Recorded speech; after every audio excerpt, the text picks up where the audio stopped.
Welcome to the introductory episode of this tutorial series. Hello, I'm Lily, a programmer when it comes to programming. The pre-existing image in some people's minds contains these keywords: difficult, abstract, brain-burning. Because of that, some people really want to learn this skill, yet hesitate to take the first step. As someone who has been coding for many years, I wanted to show people with zero programming experience that it's actually far less scary than it seems. So I made my first video, What is Programming? A 3-minute explanation showing that programming should feel simple, intuitive, and aligned with common sense. As a creator whose fans and hair volume are equally scarce, I hesitated. A structured tutorial requires far more work than a 3-minute video, and there are already tons of paid and free programming courses out there. But some self-learners told me that many tutorials either become impossible to understand after a few days, or are too long and detailed to stay motivated, leaving them stuck at the beginner's barrier. After studying many tutorials, I felt there was room to make something different. With these two features, first, more examples and visual elements to aid understanding. Sometimes we struggle not because the knowledge is inherently hard, but because it doesn't connect to anything we already know, or because abstract descriptions confuse us. So this series aims to give you explanations that are more direct and visual. Second, conciseness. This entire tutorial is about 2 hours long, with each video between 3 and 5 minutes, covering only the core concepts a beginner needs. Many teaching videos are long because they explain lots of minor details, things that aren't commonly used, but are still taught because they can be done. But at the beginner stage, spending time memorizing such details distracts from understanding core logic, and rarely used knowledge is easily forgotten. Real-world programming isn't a closed-book exam. You don't need to memorize every language detail because you can always search online or check documentation. With more coding experience, you'll realize the real skill is knowing how to search for problems, find solutions, and solve them efficiently, not being a memory champion. As for why I chose Python as the language of instruction for the introductory tutorial, you can watch my other video, so I won't go into it here. I hope this tutorial gives you a light, friendly start, helping you grasp a core mindset of programming. After this, you can watch longer tutorials to fill gaps, do hands-on projects, or even learn another language. Once you master core logic, learning a second language becomes much faster. But for beginners, the most important thing is simply getting past the initial barrier. Finally, if you'd like to see this tutorial continue, likes, comments, and shares are the best support. I'll decide the update pace, and whether to keep going based on how many people want it. That's all for now. See you in the next video. Before you write your very first line of Python code, there are 2 things you need to set up. The first thing is installing the Python interpreter. Your computer can't directly understand the Python code you write, so it needs an interpreter, basically a translator, to convert the code into bytecode before running it. Python works by translating one line and executing one line. So when we say installing Python, what we really mean is installing the interpreter itself. The second thing you need is a code editor. Just like we use Word to write documents, we also need a proper tool to write code. There are tons of editors out there, and the debate over which one is the best can easily start a war among programmers. I personally recommend PyCharm, made by JetBrains or JB, and it's designed specifically for Python. And PyCharm isn't just for writing code, it's actually an IDE, an integrated development environment. Besides smart features like code completion, auto-formatting, and spell checking, it also includes a debugger, version control tools, and more. But as a beginner, you don't need to learn everything at once. As you gain experience, you'll naturally start using more and more features. In the next 2 videos, I'll walk you through how to install both of these on Windows and MacOS. See you soon. In this video, I'll walk you through installing Python and PyCharm on Windows. If you're not using Windows, you can safely skip this video. First, let's download Python. You can search for the official Python website in your browser, or simply go directly to www.python.org. Once you're on the site, click on Download. The website usually detects your operating system automatically. For example, it may show for Windows, ensuring you download the correct version for your system. Next, click the big yellow button to start downloading the latest version of Python. If the version number you see is different from mine, for example, not 3.1, oh, that's totally fine. As long as it starts with 3, there won't be any major differences. Once the download is complete, open the installer to begin installation. Here's a very important step. Make sure to check Add Python to Path so your system knows where Python is installed. Then click Install Now and wait a moment for the installation to finish. If you see a message about path length limits, click it to resolve the issue.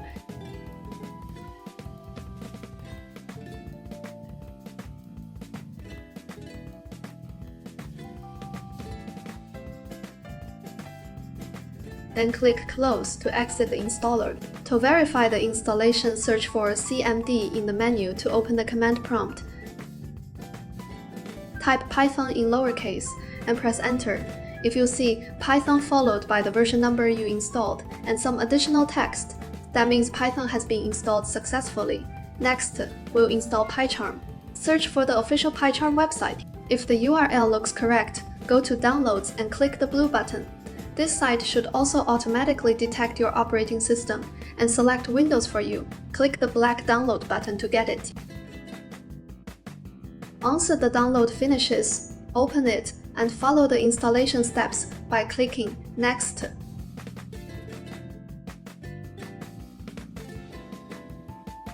If you want a desktop shortcut, check that option. If you want PyCharm to open all Python files by default, you can check that option as well. Then click Next and wait for the installation to complete. PyCharm is a fairly large application, so the installation may take a little while. Click Finish and close the installer window. Next, launch PyCharm and go through the initial setup. First, accept the user agreement. As for whether to share anonymous usage data, either choice is fine. For the rest, you don't need to change anything. Just click and use default settings in the bottom left corner. Now you've completed the PyCharm setup on Windows and are ready to create projects and start coding. See you in the next video. In this video, I'll walk you through installing Python and PyCharm on a Mac. If your computer is not running MacOS, you can safely skip this video. I'll guide you through downloading the Python interpreter and PyCharm from official sources. First, download Python. Search for the official Python website. Click on the page marked as official. Alternatively, you can type the following address directly into your browser's address bar, www.python.org, after entering the site. Click Downloads. You should see that the website automatically detects your operating system. For example, it should show for macOS. This ensures that the downloaded version is compatible with your system. Next, click the large yellow button. This will start downloading the latest version of Python. If the version number you see is different from mine, that's completely fine. Once the download is complete, open the installer and begin the installation. You can keep clicking Next during the process.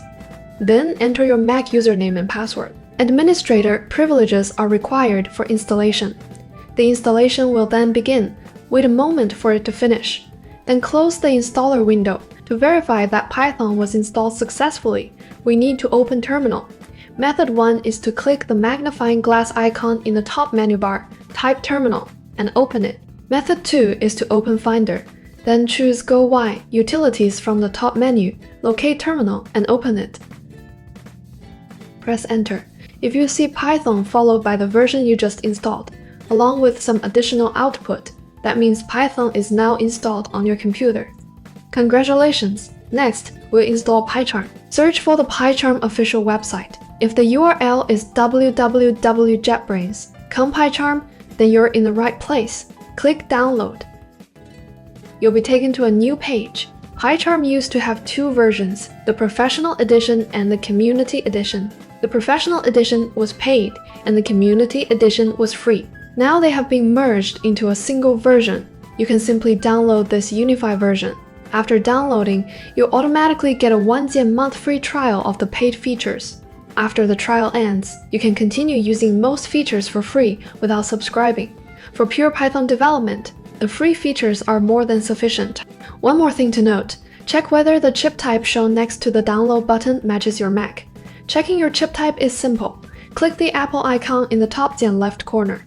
Select about this Mac in the window that appears. See whether the chip is labeled Intel or Apple.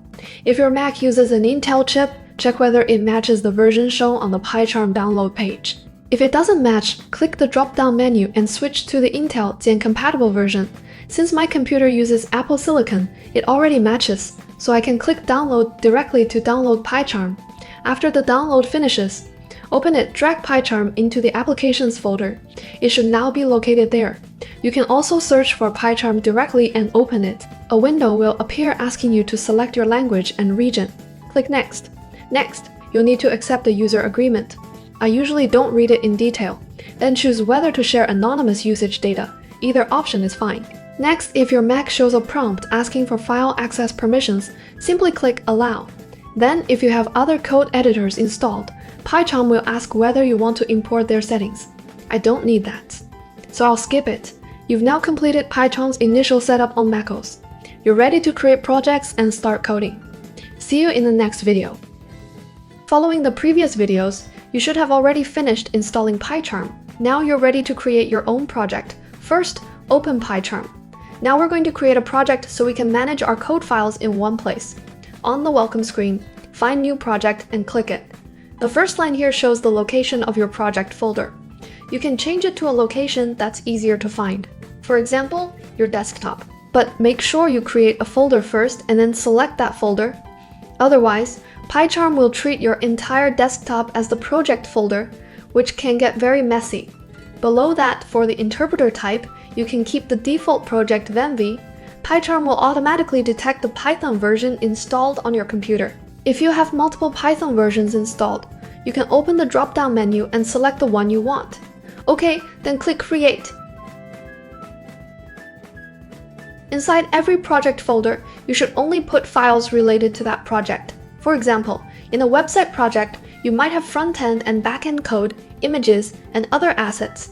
Don't casually put things like ID photos or your thesis files into the project folder. PyCharm also automatically creates a folder called venv. This folder represents an independent Python virtual environment for the project. Its purpose is to allow different projects to use different Python versions and different third-party libraries. We'll talk more about third-party libraries later. For now, just remember one thing. Don't touch this folder, don't delete it, and don't put anything inside it. If you've made it this far, you've already surpassed 99% of people, because setting up a local development environment on your own computer is never easy. If you want to create other Python projects later, just repeat the same steps. You might be wondering how to start writing code, since there doesn't seem to be any editable area. To write code, click on the project folder, right-click, choose New, then select Python file, give it a name, for example, and press Enter. Now you have a place where you can write and edit code. See you in the next video. Writing code is less like talking to a computer and more like giving it instructions. As long as you have permission and your instructions make sense to the machine, it will follow them exactly. For example, if you ask a friend to shout, "I am fabulous," they would probably refuse, feeling awkward and shy. But a program will follow the command without hesitation. In Python, it only takes a single line. The computer will display, "I am fabulous." Let us break this code down. Print is the function Python uses to show content on the screen. Whenever you want the computer to display text, you put that text inside print. The parentheses are where you place the content you want to display. If you put the content outside the parentheses, Python will not show it and may even produce an error. Next, the quotation marks are also important. You can use single quotes or double quotes, but they must be ASCII quotes, and they wrap the text you want to display. This is just like a misunderstanding that often happens in English. If you tell a coworker, "Please write the word thank you next time," but you forget the quotation marks and instead say, "Please write thank you next time," they might take it literally and write the entire phrase, "Thank you next time." This is not what you meant at all. If you had written thank you, there would be no confusion. Programming works the same way. Quotation marks prevent ambiguity. Without quotation marks, the computer will treat the content as a variable rather than text. Inside the parentheses is the text we want to display, such as "I am fabulous." The text itself can contain any language, but the quotation marks and the surrounding symbols must be ASCII. The quotation marks and the text inside them together form a string, which is a sequence of characters. Even if the content is all numbers, once you add quotation marks, it becomes the string 666, not the number 666. Now let us try this on your own computer. Open PyCharm. The first empty project you created earlier should appear in the recent projects list. If it doesn't, You can click Open here and locate its folder on your computer. Or you can simply create a new one. In my case, I'll just double-click to open the project I created earlier. Click Project in the sidebar to show all the folders. Under this project folder, we're going to add a Python file. This was demonstrated in the previous video. First, select this folder. Be careful not to create it inside the venv folder. That folder is the project's virtual environment, and it should be kept separate from our code. So click the top-level project folder, right-click it, choose New, then select Python file, enter a name. I'll call my one-to-print demo, which indicates a Python source file. I recommend avoiding spaces in file names. For example, spaces or strange symbols like putting an emoji in the name. Stick to letters, numbers, and underscores. This helps avoid issues where files can't be found based on their file names. Press Enter to create the file. If this is your first time creating a file, ADI log may pop up asking whether to add the file to Git. At this beginner stage, you can ignore it. If it appears, select Don't Ask Again and click Cancel. Since I already chose Don't Ask Again before, it doesn't pop up for me anymore. Now in this file, write our print statement. Start with print, all in lowercase. PyCharm provides some helpful suggestions here. For example, when I type PR, it already suggests keywords. Then add parentheses, a pair of quotation marks, and type the content you want to print. Now the code is ready to run. You can right-click here and choose Run. You'll see the Run window at the bottom displaying the output. The content we wanted to print is displayed successfully. You can ignore the first and last lines. The lines above are generated by PyCharm when you click Run, showing the command it executed automatically. If the bottom line shows an exit code of 0, it means the program ran without errors. If there is an error, the exit code will be a non-zero number.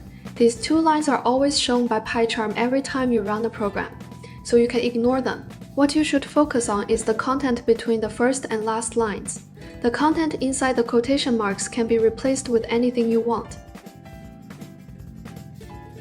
Let's right-click again and choose Run. The result will be printed. If there's a problem with your code, for example, using Chinese parentheses, like this, PyCharm will automatically highlight the issue in red. When you run the code, you'll also see red error messages, for example like this. And here, the exit code will also be a non-zero number. If you can't tell what's wrong, you can copy the red error message and paste it into a search engine. The lines above including your file name and code don't need to be copied. Everyone's code may be different, but the errors are often similar, so you can copy just that error line and paste it into a search engine. You'll find that many people have encountered similar issues, so copying error messages into a search engine can often help you solve the problem. Next, I'll teach you how to write more complex code. See you in the next video. Printing strings has a few more advanced tricks, and here are the most common ones. First, string concatenation. A string, as we discussed in the previous video, is simply a sequence of characters wrapped in quotation marks. You can connect multiple strings using the plus sign to form a longer one and print it out. And because there is a space before the word world, the printed sentence has a space in the middle. If you remove that space, the two words would stick together. Second, handling single and double quotes.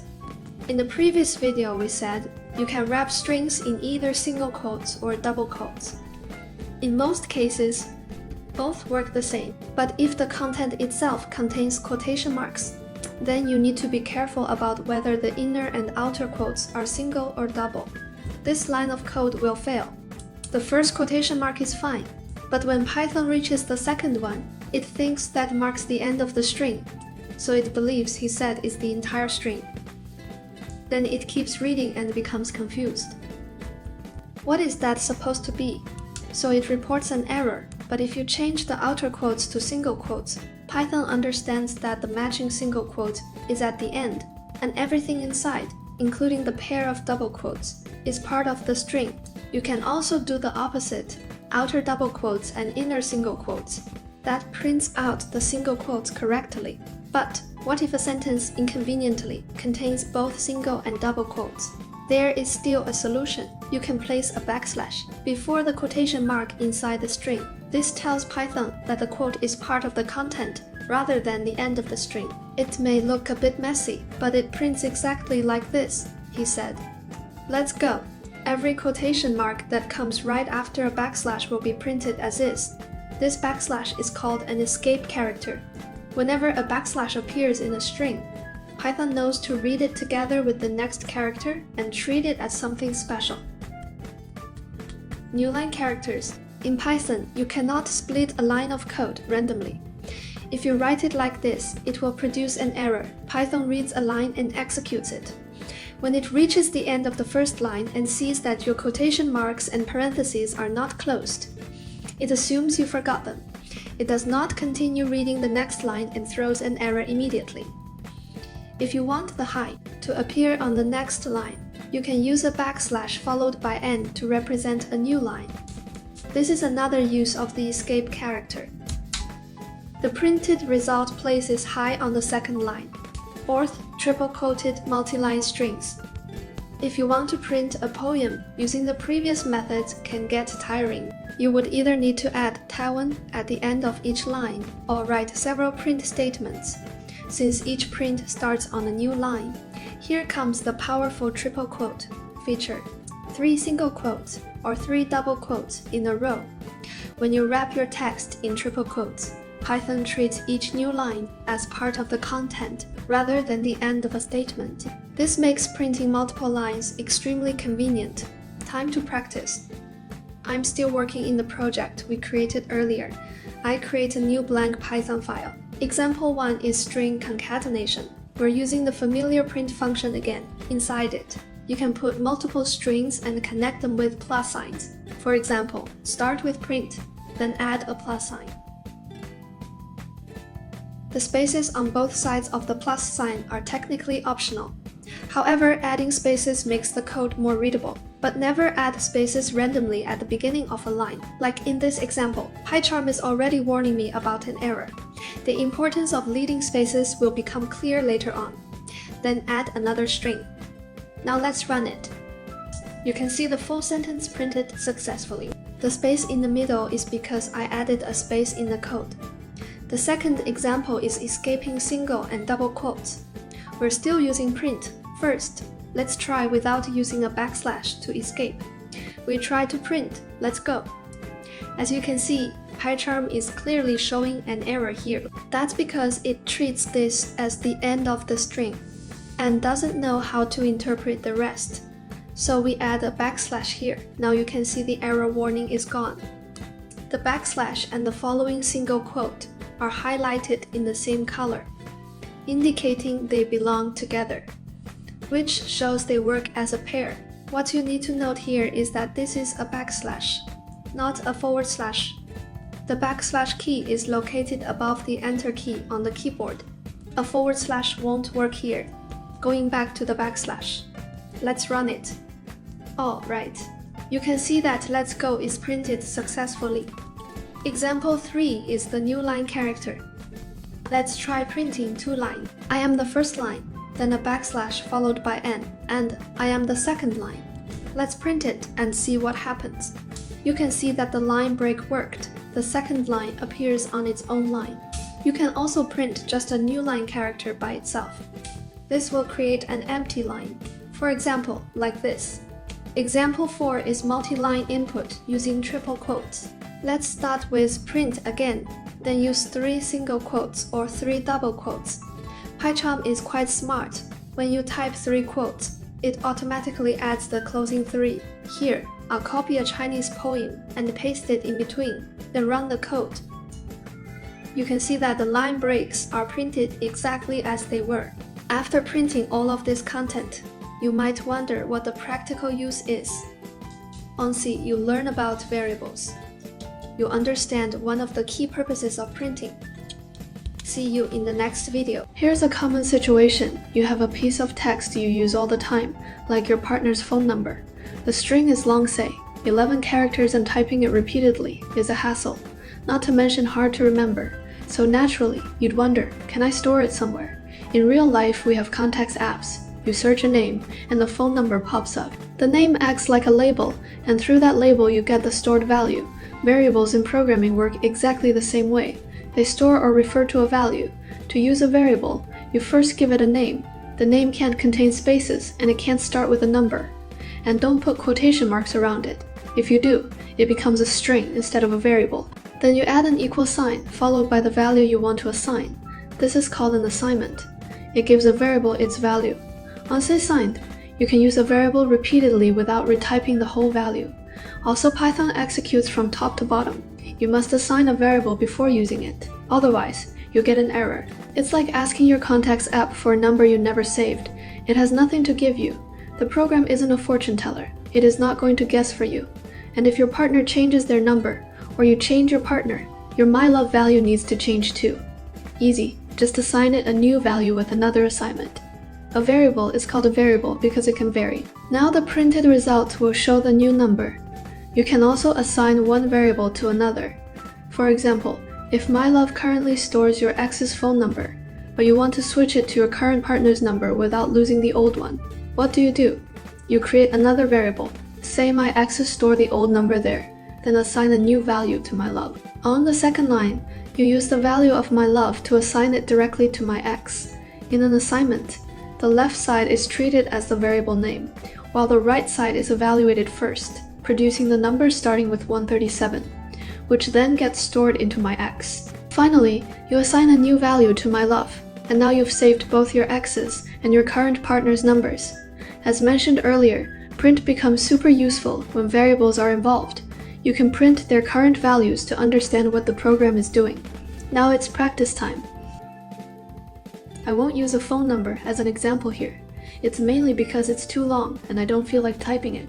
Now suppose we have a greeting message that says, "Hello, have you eaten?" For example, if we're greeting Jang-san, we print "Hello, have you eaten?"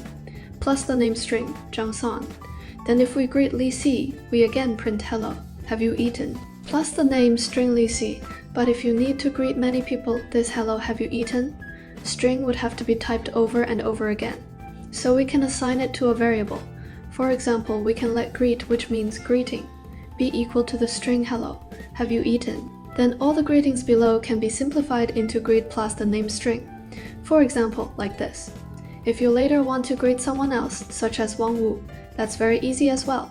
Just use greet plus the name string. Let's print it out and take a look. You can see that the output matches our expectations. Now, if we want to change greet, for example to "Yo, what's up?" you can simply replace it in the code. You can see that the advantage of using variables is that once you update the variable's value, every place where the variable is used will automatically change to the new value. For example, let's run it here. You can see all the greetings have changed to a different style. But you might ask, doesn't this mean we lose the previous greeting? Yes. Once a variable's value is replaced, the old value is gone. We can handle this another way. We can store the previous greeting first and then perform the replacement. So we can do it like this. First, define a variable called greetChinese and set it equal to the previous greet. Then create another variable, greetEnglish, and set it to our new value. Yo, what's up? Finally, update greet to greetEnglish. Let's print it out and see. Now all the greetings should still be in English. At the same time, we've preserved the Chinese greeting. For example, if I want to switch back to Chinese, we just need to use greetChinese. That's all for this video. As for how to name variables, such as greetChinese and greetEnglish, are there naming rules for these? We previously mentioned that names can't contain spaces and can't start with a number. As for other rules or common conventions, we'll discuss them in detail later. See you in the next video. After assigning a value to a variable, everything afterward depends on using the variable's name to access or update that value, so the name really matters. There are strict rules for naming variables. They can contain letters, digits, and underscores. Nothing else, no spaces, no symbols other than underscores.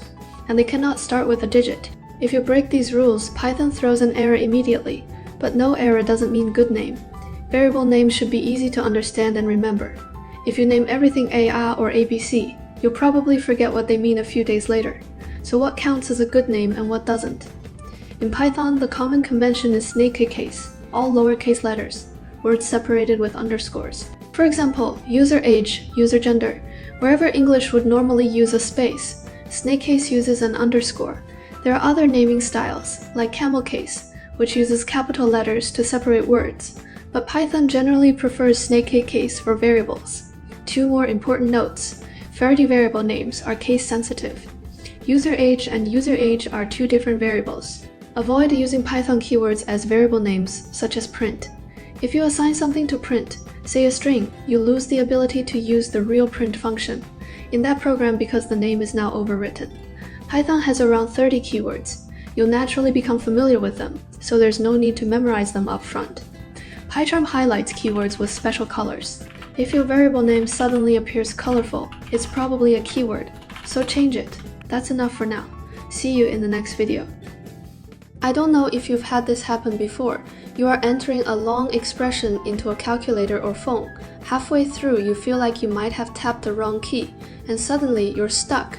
Do you continue or clear everything and start over? There's also the situation where you simply forget where you were in the calculation. Super frustrating. If you use Python for math, you can avoid all of this. Your code easily beats any calculator. In Python, integers are a different type from strings. They're plain numbers, no quotation marks. If you add quotes, they become strings and can't be used for math. Python also has a type specifically for decimals called floating point numbers. Numbers with a decimal point are floats, and numbers without one are integers. Now let's talk about math operations, starting with the classics: addition, subtraction, multiplication, and division. Addition and subtraction exist directly on the keyboard, but the mathematical multiplication and division symbols don't, so Python uses the asterisk for multiplication and the / for division.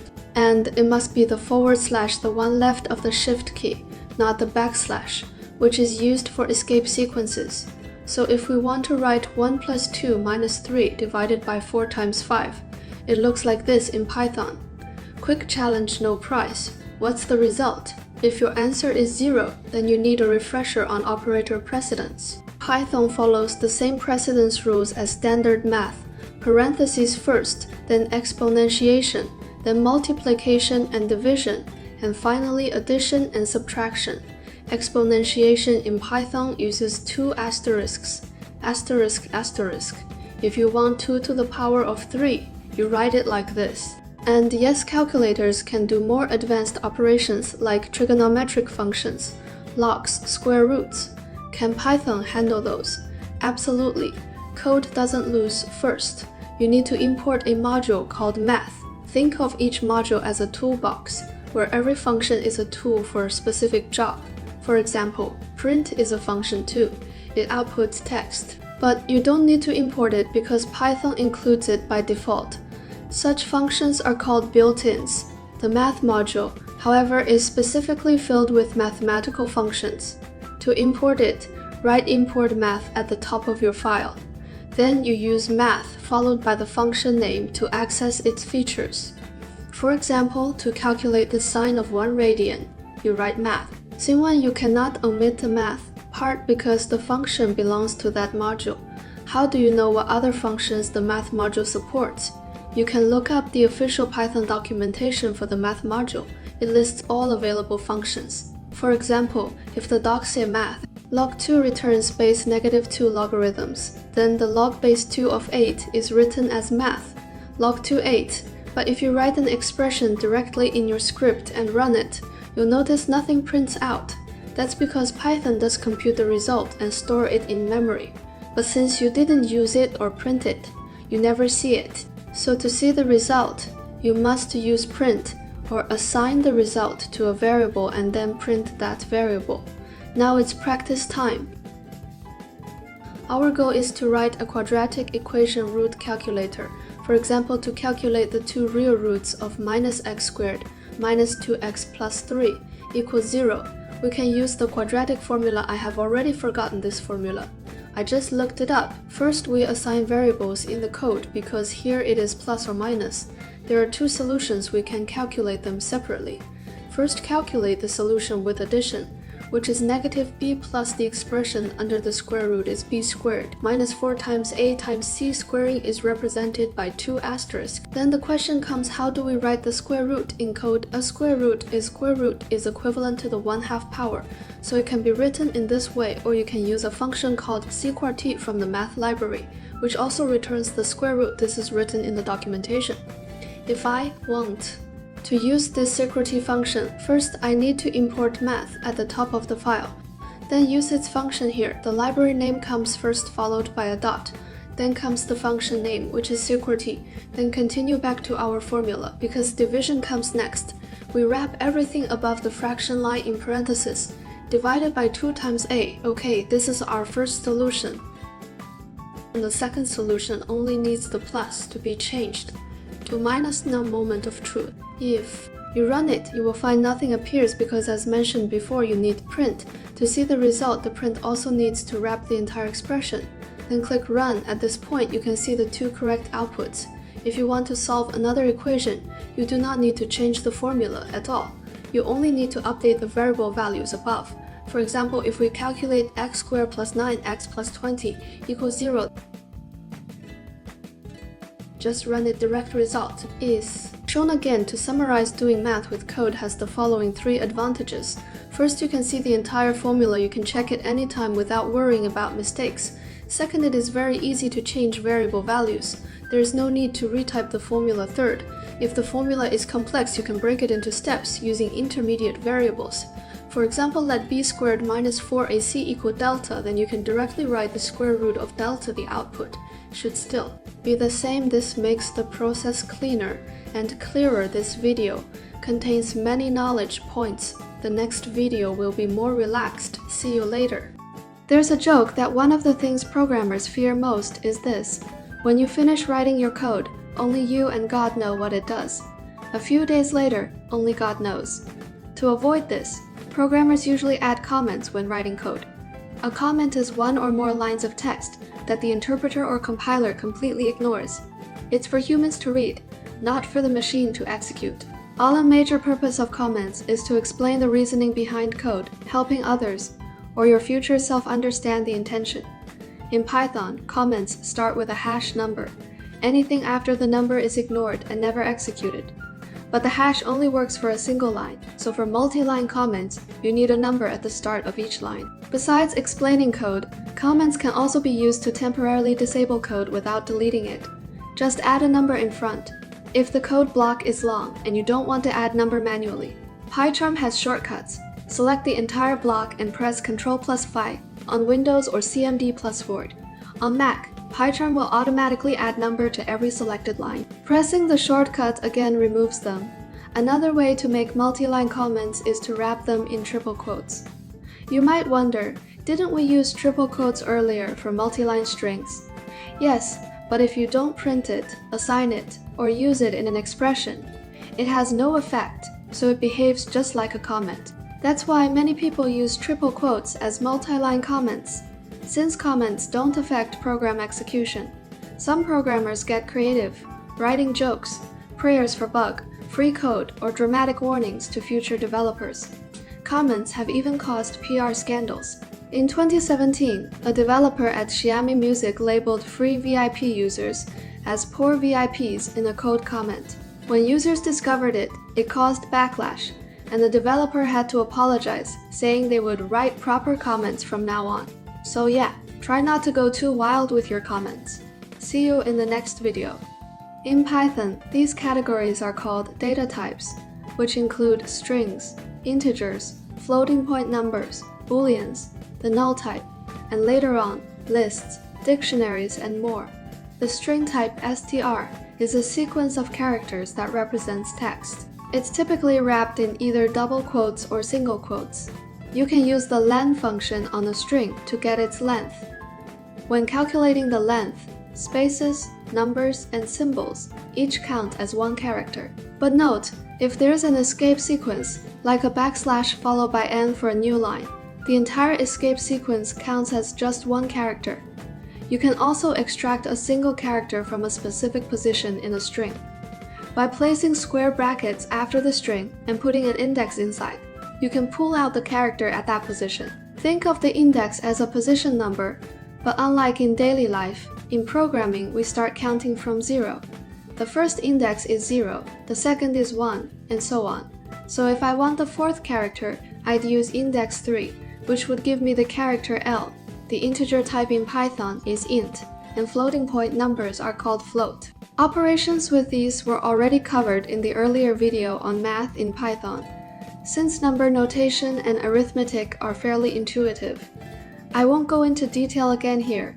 The Boolean type, bool, only has two possible values, true and false.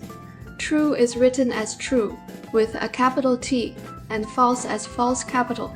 Even though Booleans only have these two values, you'll soon see how essential they are when we get to logical conditions. For now, just remember they exist. There's also a special type called the null type, none type. It has only one possible value, none. None is not 0, not an empty string, and not false. It means no value at all. If you know you'll need a variable but don't yet know what value to assign, you can start by setting it to none. Python has two execution modes, command line mode and interactive mode. Up to now, we've been using command line mode, writing code in a file, saving it, and then running the whole file. When the program runs, the Python interpreter reads and executes the file line by line. And because Python doesn't need to read the entire file before executing a single line, there's another mode, interactive mode. You type one line, Python immediately runs it and shows you the result. The first advantage of interactive mode is that you don't need to create any files. You simply enter an interactive environment, like clicking the Python console in PyCharm or typing Python 3 in CMD or terminal.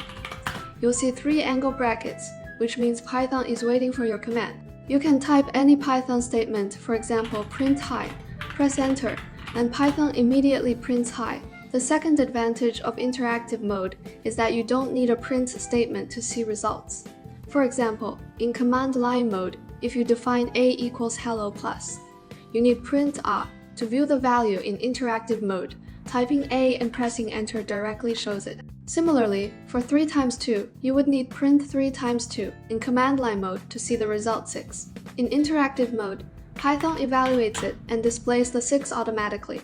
To exit interactive mode, type quits and press enter or press Ctrl plus D. Although interactive mode has these benefits, we still mainly use command line mode. The reason is simple. Interactive mode doesn't save your commands, so once you exit, everything disappears. Some people describe interactive mode as a playground. You can try things freely and immediately see what happens. When I need a quick one-off calculation, I just open interactive mode, type the expression, get the answer, and close it. While others are still looking for their calculator, doing it this smoothly in Python looks pretty slick. See you in the next video. While programmers usually control the logic and results of a program, we often need information from the user so we can return personalized output. Python's inputs function lets you read whatever the user types. You call it by writing input and putting a message inside the parentheses to prompt the user. By now you know the pattern, a function name, parentheses, and arguments inside. That is the standard way to call a function. So what can you do with input? For example, you can ask the user for their age. When the program runs, Python shows the prompt and waits for the user to type. If the user types 20 and presses enter, Python continues running the next lines of code, but just calling input doesn't tell you what the user entered. Fortunately, input returns that text, so you should store it in a variable. Once you have the value in a variable, you can use it for whatever logic you need. One important detail: import always returns a string, even if the user types a number. So if you try to do math directly with user age, Python will complain. What do you do then? Python provides an int function that converts a string into an integer. For example, int 666 returns the number 666. Just make sure the string actually represents a valid integer, otherwise int will throw an error. Similarly, floats converts a value into a decimal number, and str turns any value into a string. If you want to print a number together with text, you need to convert the number to a string first, otherwise Python will throw an error. So in our example, if you want to do math with the user's age, convert it to an integer with int first. And if you want to print the result along with text, convert that result back into a string with str. So if the user enters 20 and presses enter, the program will output, "You will be 30 years old in 10 years. And now it is practice time." We can use input to build a simple BMI calculator for users. BMI stands for Body Mass Index. Its calculation formula is BMI equals weight divided by height squared. Weight is measured in kilograms and height in meters. First, we define a variable user weight and set it equal to the user's input for weight. We'll prompt the user, "Please enter your weight in kilograms." Then we define user height and set it equal to the user's input for height in meters. Next, we define user BMI, which equals weight divided by height squared. Now here, as you can see, Y's pie chart is already hinting at a problem. Currently, user weight and user height are strings, so we can't directly divide or square them. We need to convert both into numbers first. And note, we cannot use int for height, otherwise everyone would be 1 meter tall. So instead, we use the float function to convert the strings into floating point numbers. This way, we can calculate the BMI value. Finally, we can print the result for the user. If I write it like this right now, it will still cause an error, because remember, we also need to convert the number back into a string before printing. So let's use the str function one more time. Now we can run it and give it a try. Enter some numbers and it runs successfully. Now this simple calculator can compute the BMI for any height and weight. Anyone with even a bit of social awareness makes constant judgment calls in daily life. For example, someone might decide whether they can play games tonight based on their partner's mood, or an employee might read their boss's expression before deciding whether it's a good moment to ask for a raise. Deciding what to do based on whether a condition is met is exactly what conditional statements do. Python's conditional statements follow a simple structure. They start with if, followed by a condition. Any expression that evaluates to a Boolean, true or false, can be used as a condition. If you define a variable that stores a Boolean value, you can use it directly after if. For example, a variable like is I happy equals true or false can be used as the condition. You can also use comparison operators. Equality checks use equals equals because the single equals is used for assignment. For example, 3 equals equals 3 returns true, while A equals equals B returns false. The not equal operator equals returns true for A equals B. Other comparison operators, greater than or equal, less than, and less than or equal, behave just like in math. A condition like 5 n equals 20 is perfectly valid because it evaluates to false, which is still a Boolean. Don't forget the colon after the condition. The indented lines below it run when the condition is true. You can have multiple lines, and everything indented under the if belongs to the true branch. If you want nothing to happen when the condition is false, you can stop there. But if you want code to run when the condition is false, add an else, and indent the lines below it. Python relies on indentation to determine which lines belong to the if, which belong to the else, and which lie outside the entire block. And now it's practice time. We can combine input 2 to write a program that decides whether your partner will be angry if you play games tonight. First, define a variable for mood index, representing the mood score. Set it equal to the return value of the phone2 function. What's your partner's mood today? Please enter a mood index. Next, we'll use this value to determine whether you can play games tonight. Suppose if the mood index is greater than or equal to 560. It means things are still okay. Your partner can calmly tolerate you playing games all night. Then we can say print y. Congratulations! You can probably play games tonight. Writing it like this could already be the end, because as mentioned before, the tvlci part is optional, but actually, there's a problem with this program.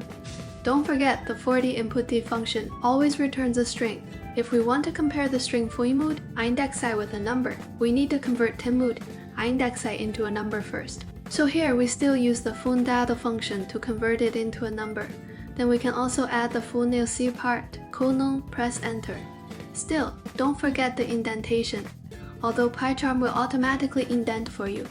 Here we can also print a message. The condition for running this line is when flyMood index imode60 is bullseye, which is essentially the same as imode index i60t. Now we can run it and try it out.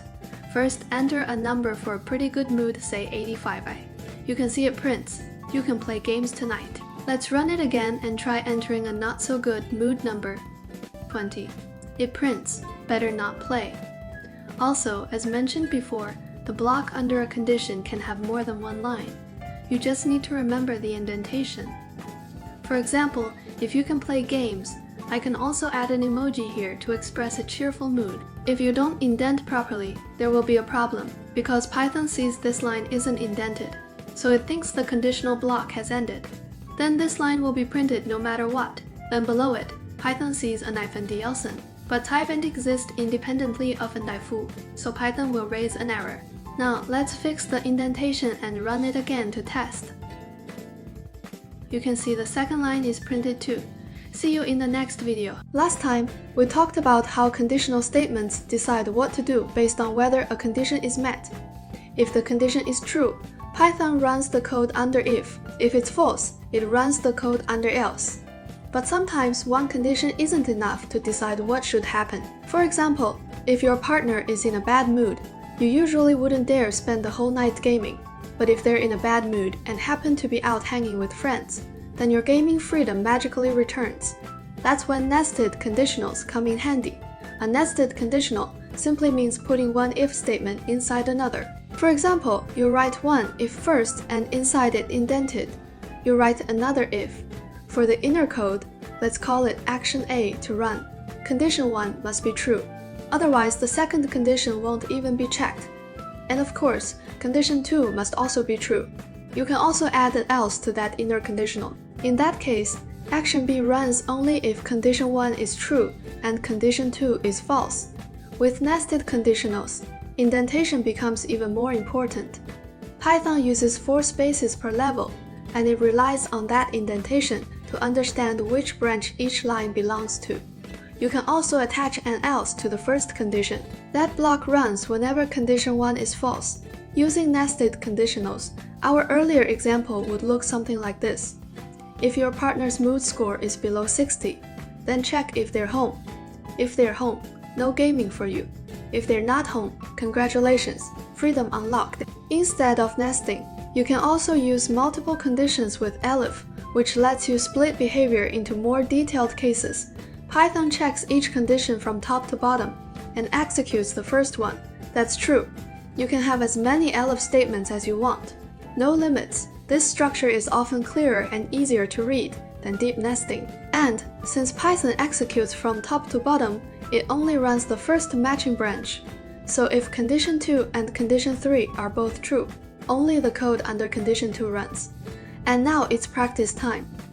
We can combine multiple conditions to enrich the BMI calculator we wrote earlier. First, let's copy the code from the previous Python input video that calculates the BMI value.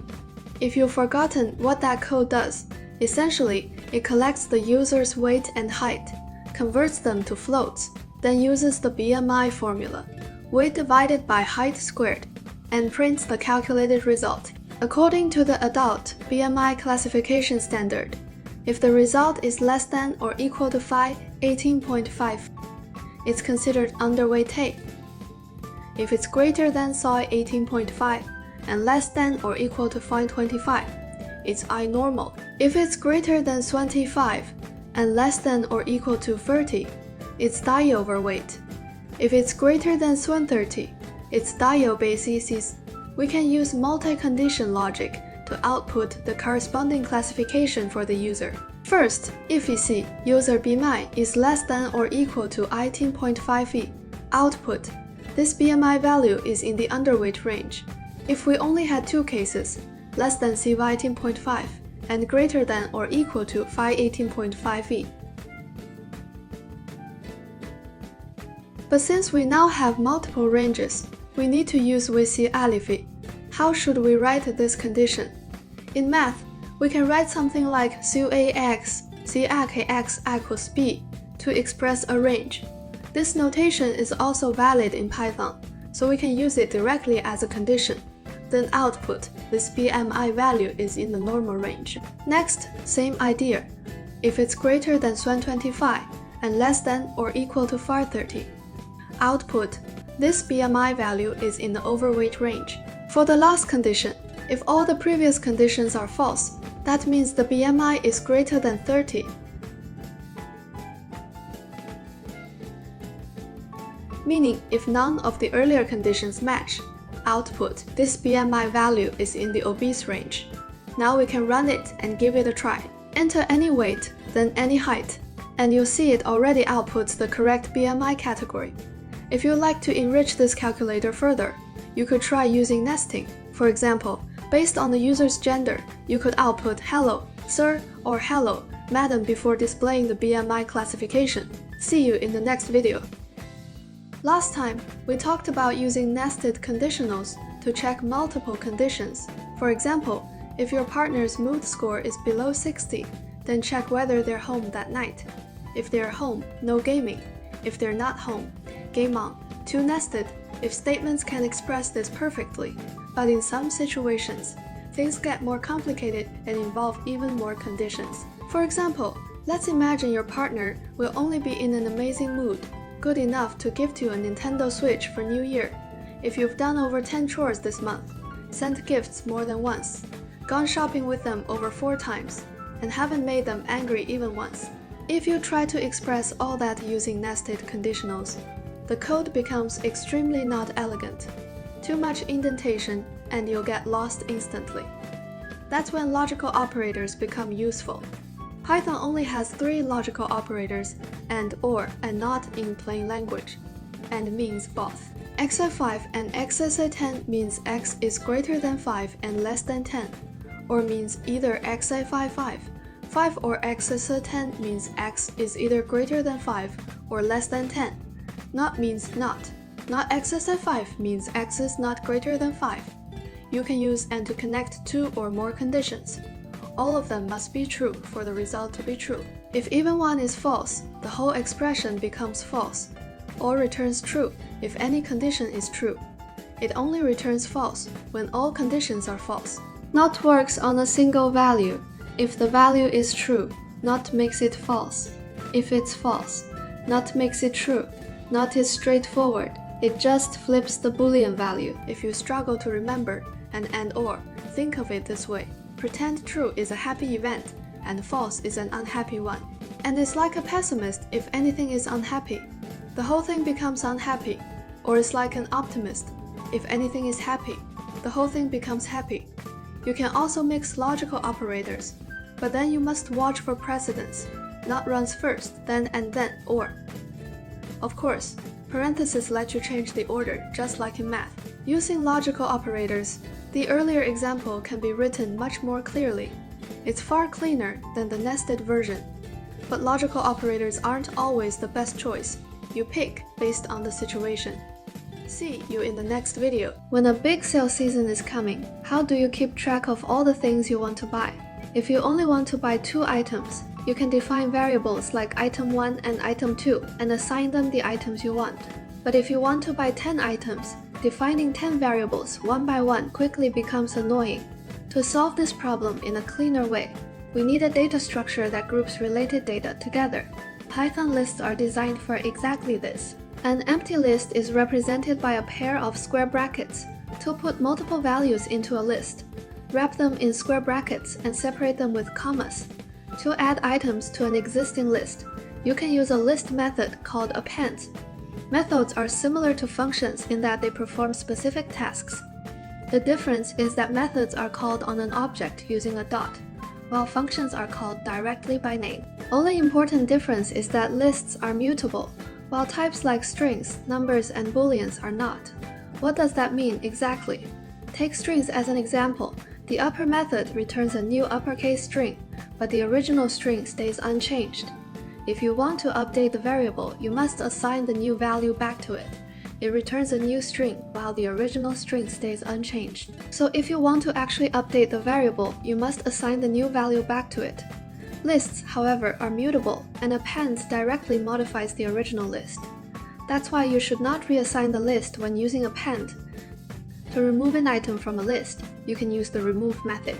Just to make sure the item actually exists in the list, or Python will raise an error. You can print a list at any time to see what it contains. Python lists can store values of different data types. Like strings, lists also work with the len function. Len returns the number of elements in the list. You can access list elements using indexes, which start at 0. The index of the last element is the length, -1. You can modify an element by assigning a new value using its index. Python also provides many useful built-in functions like max-min, and sorted returns a new sorted list without modifying the original one. These functions are extremely useful in real-world programming. Now it's practice time. Let's use a shopping list example to see how lists work in practice.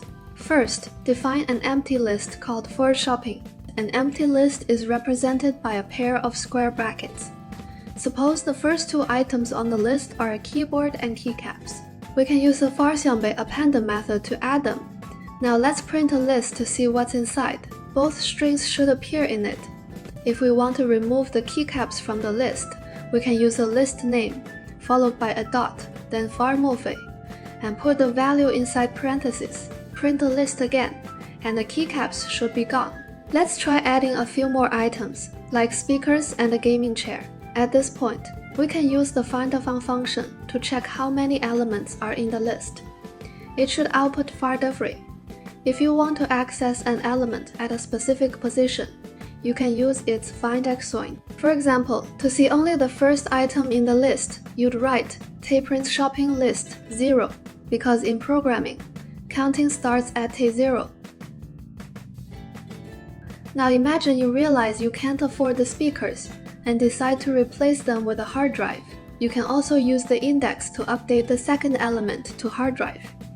Remember, the second element has an index of 51. Print the list once more. The speakers should now be replaced with hard drive. If you also define a separate list of prices, say 5799 for the keyboard, 511024 for the monitor, 4200 for the hard drive, and Cyanide 100 for the gaming chair, you can use the function to get the highest price from the list. Similarly, you can use FindMin to get the lowest price. And if you want to sort the prices from low to high, you can use the findSorted function. Just pass in the list, and it returns a new sorted list. Let's print all of these out, the highest price, the lowest price, and the sorted list. As you can see, Python can handle finding the maximum, minimum, and even sorting. All for you. See you in the next video. How can we implement a context list in code?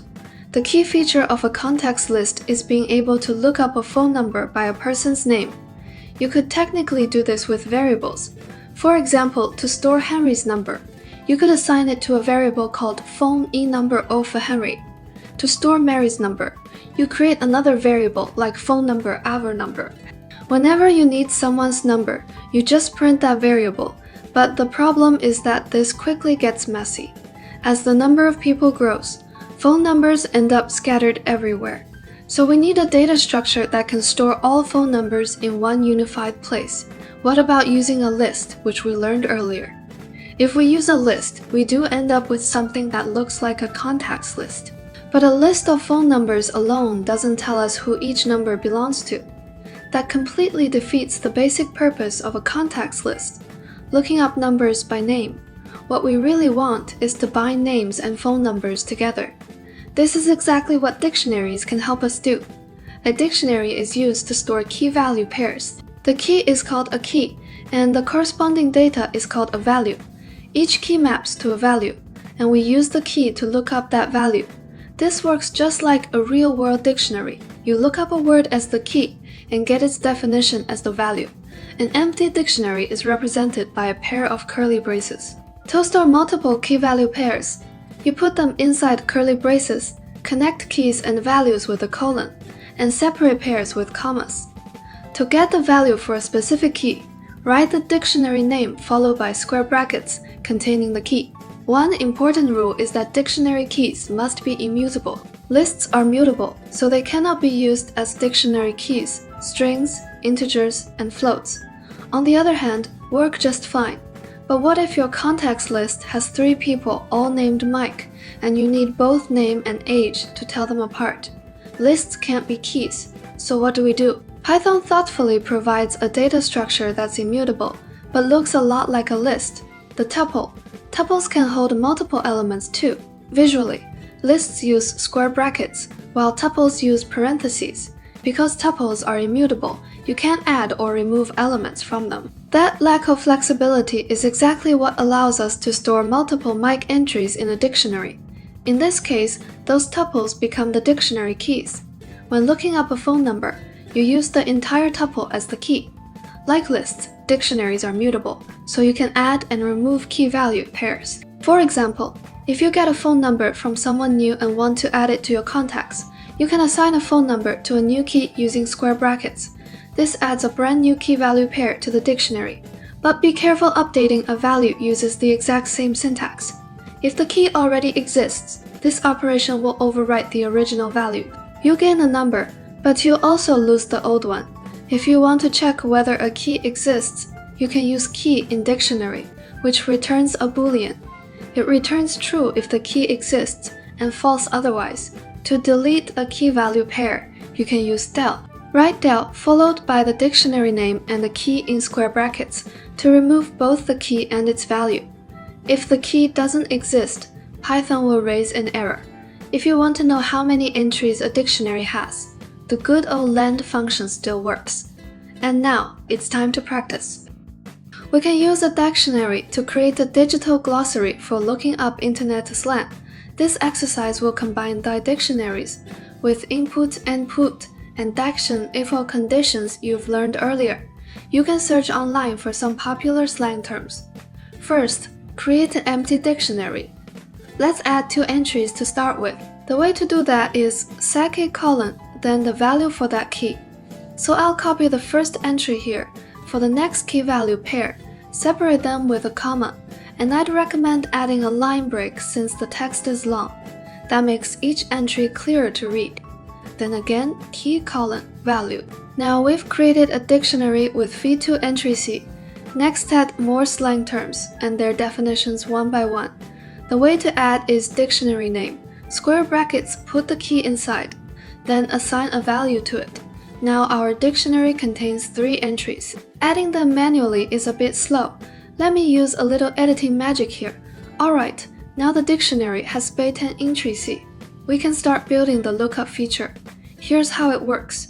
First, ask the user, please enter the slang term you want to look up. And remember to assign it to a variable, otherwise we can't capture what the user typed.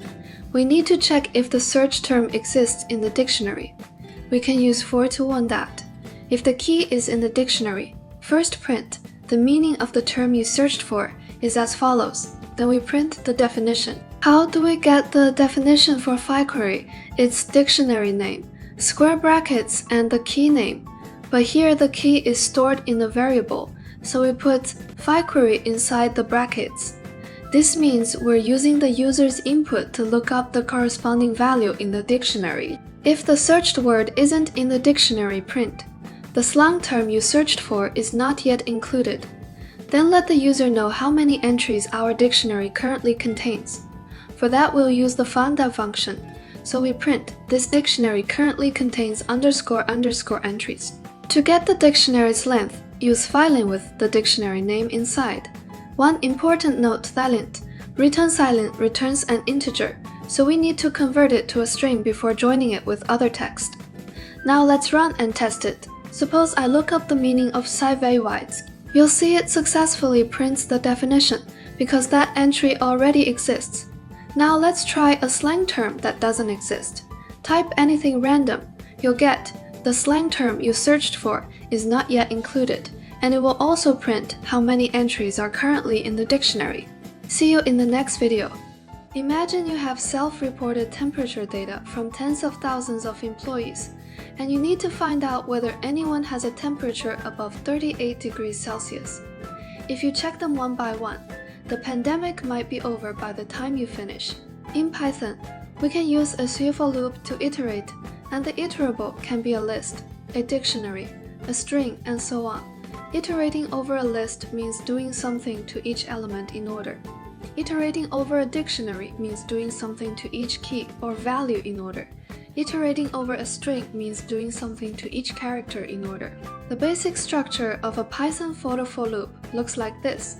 First, a keyword metaphor, then a variable name you choose to represent each item in the iterable, followed by the keyword -10, and then the iterable itself.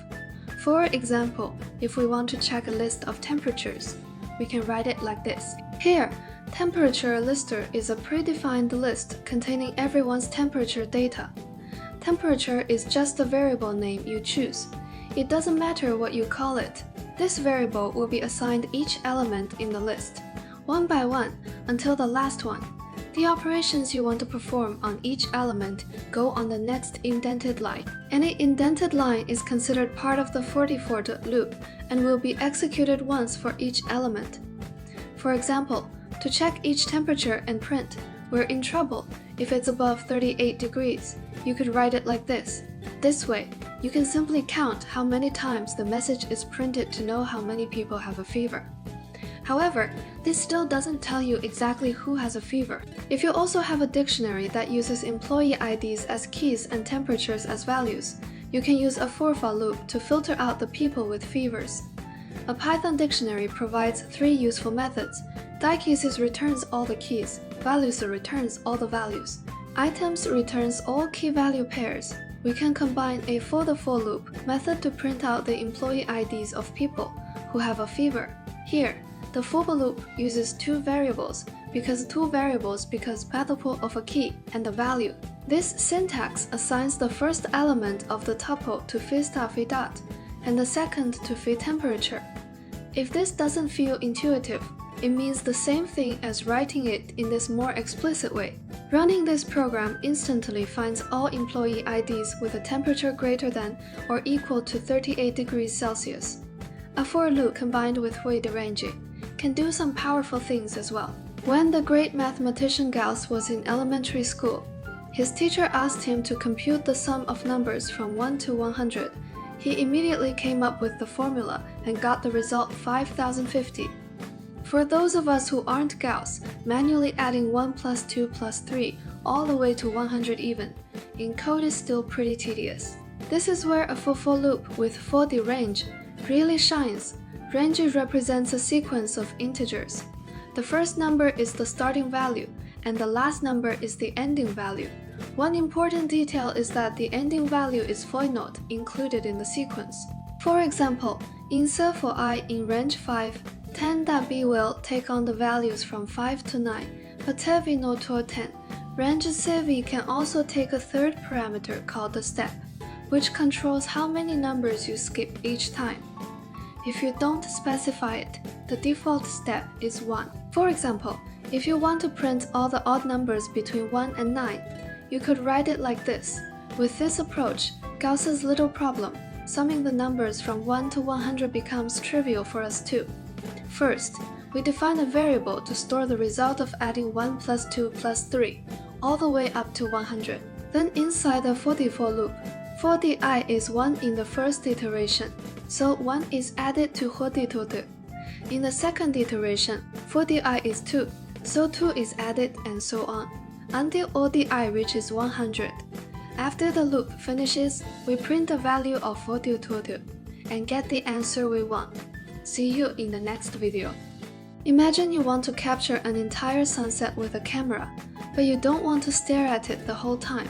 So you decide to write an automated program that keeps taking photos until the sky brightness drops below 100 byte.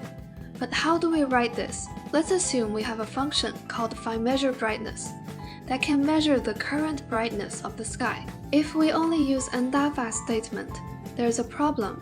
The program will check the condition only phi onset take at most 1 photo and fail to capture the whole process. What if we use alpha for loop to repeatedly run the for check that would run the check? Say 400 times, which sounds better. But computers run extremely fast, and even 100 iterations may still finish long before the sunset is over. The real problem here is that we don't know for how many times C. The condition needs to be checked before it becomes false. But that's okay. The while loop comes to the rescue. Its basic structure looks like this. The keyword while followed by a condition. As long as the condition evaluates to a Boolean value, either tui, true, or false, it can be used. The computer checks whether condition A is true. If it is, it executes the indented code below, then checks the condition again. If it's still true, it executes the action again, repeating this process until the condition becomes false and the loop exits. If the condition after findWhile is already false on the very first check, then the body of the loop will not run even once. Writing our sunset photo program with a findWhile loop becomes very simple. The program keeps taking photos as long as the sky brightness is I greater than or equal to 500 and stops once it drops below 500. This example shows that when you don't know in advance when a condition will end, a while loop is more suitable than a for loop. That said, in many cases, for while loops and for loops can be converted into each other. For example, the following three programs all print every element in a list. The first one uses a simple and straightforward for loop. The second one combines a for loop with for range. When range is given only one value, the starting value defaults to fig0 and the ending value is that number. Here, the length of finList1, in this case, is assigned the value fig0 and so on, up to fin less than the length of finList1. Since die0 is the index of the first element and the file length -1 is the index of the last element, this program effectively prints all elements in the list. The third example uses a while loop. At the start, die is initialized to fig0. Since i0 is less than the length, the loop runs and prints the first element. Then die is incremented. The loop runs again, and the next element is printed. This continues until high becomes by equal to I the length of the list, at which point the condition I higher than list 1 becomes false, and the loop exits. From these three examples, when both die-for and die-while loops are possible, the for loop is usually simpler, more intuitive, and requires fewer lines of code. Also, for loops are generally more dangerous than die-for loops. For example, if you forget to increment die, the program may enter an infinite loop because die stays at i0 and the die-while condition remains true forever. To sum up, for loops are more convenient when you know exactly what you're looping over or how many times to loop. For while loops are more general, especially when you don't know how many iterations are needed. And now, it's practice time. We can use looper to write a calculator that computes the average of numbers entered by the user. The special feature of this calculator is that the user can input any number of values, and finally enter foy, the letter Q, to indicate they're done. Then the program calculates and displays the average. You can pause here and try to write it yourself first, then play the video again to see my reference code. First, let's have our calculator print, "Hey there, I'm an average calculator." Then we take input from the user. Please enter a number. And add a hint. After entering all your numbers, enter the letter Q at the finish. We also need to remember to assign the string returned by only input to a variable, otherwise we won't be able to use what the user typed. Now the question is, how do we keep getting input from the user until they enter the letter Q? This kind of scenario, doing something repeatedly until a condition becomes false, fits perfectly with the *** while loop we can write. Should it be equal to the letter Q or not equal to the letter Q? Think about it. We want to keep looping while the input is warnote, the letter Q, so we should check first. Then inside the loop, we can get the user's next input by copying that to put the line here again. Let's run a quick test first. You'll see that as long as the input isn't the letter Q, the program keeps asking for more. If it is the letter Q, the loop ends and the program finishes. Now that we have the core loop logic, the next step is calculating the average. To compute the average, we need the sum of the numbers and the sum counter of numbers. Average IB equals sum by d divided by count tab. So we can define a variable sumTotal to keep track of the sum and the sum by counter to track how many numbers were entered. Next, each time we get a valid input from the user, we should update both sumTotal and count_on_part. But where should this update happen? It should definitely be stored inside the for while loop. Otherwise, it would only run once. If we place it after the line that gets the user's new input, then the very first number entered won't be added. Also, if the user enters find the letter Q at that point, trying to add find the letter Q to total will crash the program. So let's put the update 1/4, asking for the next input. First, convert the user's input into a decimal number. Then add it to photo. This line can also be shortened. It means exactly the same as. Let's replace it with a simpler version. Similarly, so we'll use that simpler form too. Now the program can correctly accumulate the sum and count of all numbers entered. Next, we calculate the average.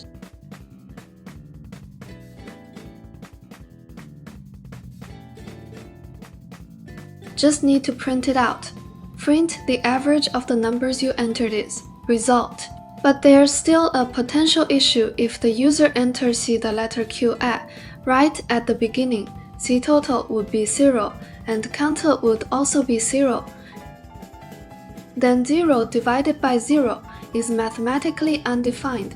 Python won't allow it and will throw an error. So we need to add a check if TOEIC counter is v0. We can simply set v02 to 0. Otherwise, let's test it now. Enter a few numbers, then AV letter Q. You should see the correct average printed.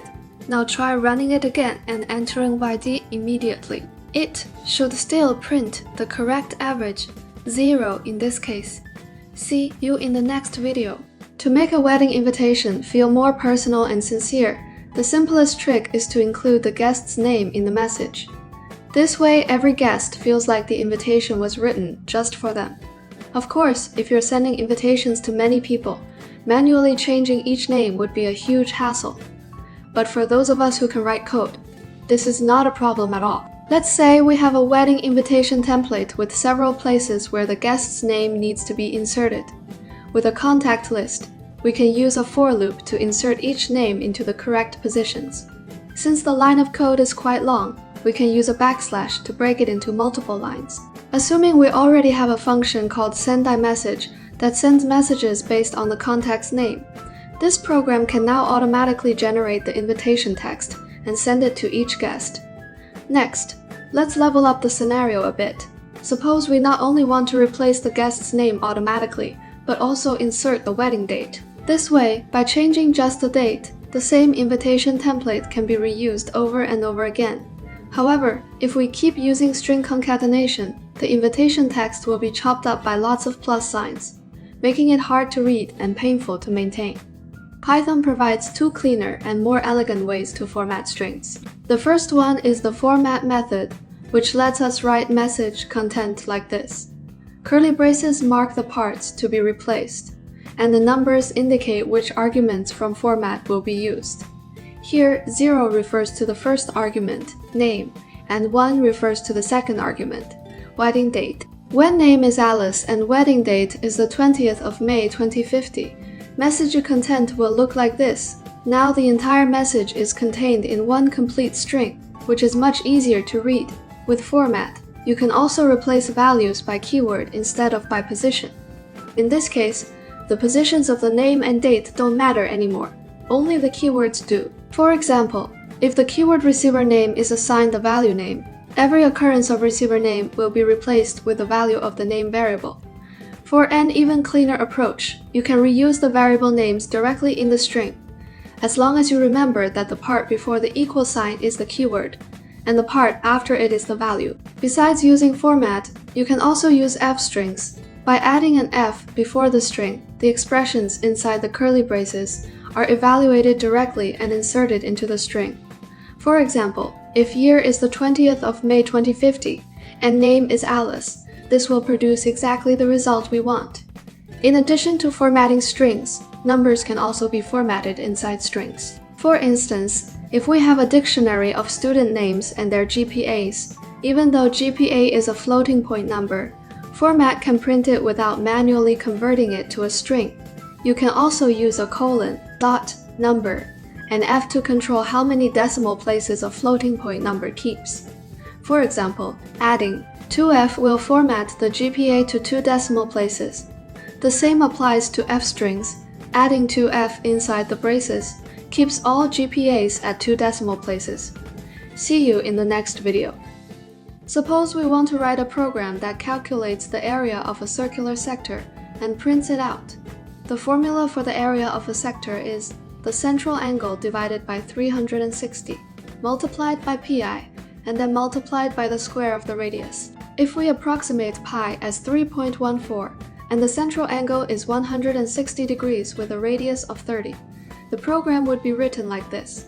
If our program needs to calculate the areas of different sectors in multiple places, we'll end up with a lot of very similar code, where the only differences are the angle and the radius used in the formula.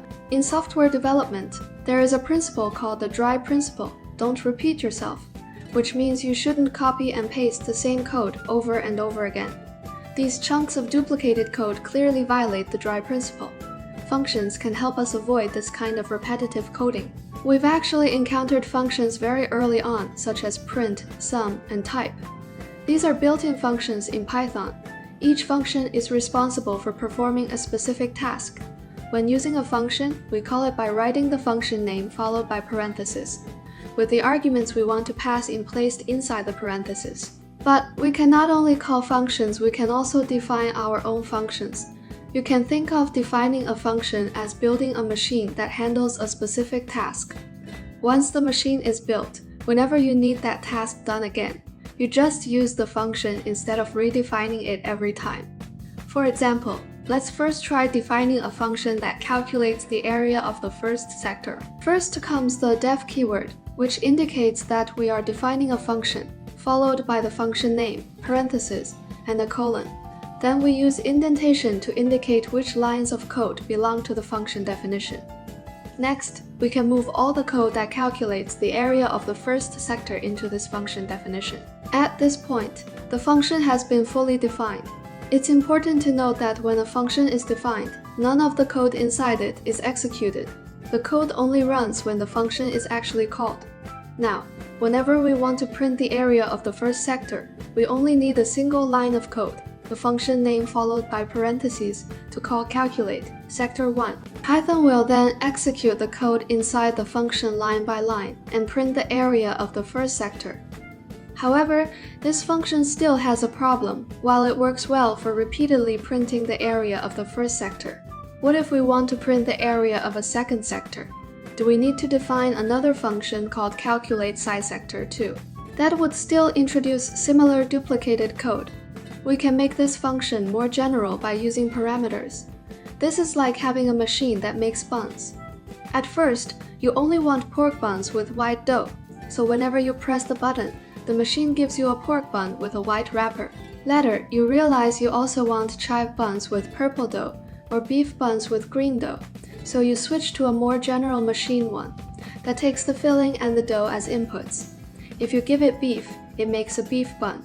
If you give it purple dough, the wrapper comes out purple. This is much more flexible than a machine that can only make pork buns with white dough. Back to our sector calculation function. The first step is to remove the 1 from the variable names. Since this function is no longer limited to just the first sector, then inside the parentheses, we add 2 parameters, the central angle and the radius. Once we have these parameters, we no longer need to assign values to those variables inside the function. This is because when we call the function, these parameters behave like variables and are assigned the values we pass in. Now we have a function that can calculate and print the area of a sector for any central angle and any radius. After defining our own function, all those large chunks of code can be compressed into something simple and elegant. But this function can still be improved even further. We'll talk about that next time. See you in the next video.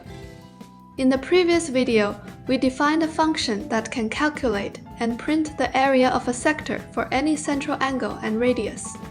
we compressed the code into a much simpler form and said goodbye to copy and paste coding.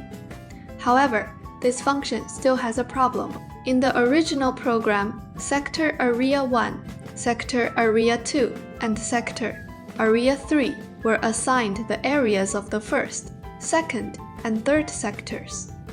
Whenever we needed these results later, we could reuse them directly. But in our new version of the program, we don't have any variables storing these calculated results, so we can't use them afterward. You might be wondering, isn't sector area already assigned the calculated result? To understand this, we need to talk about scope.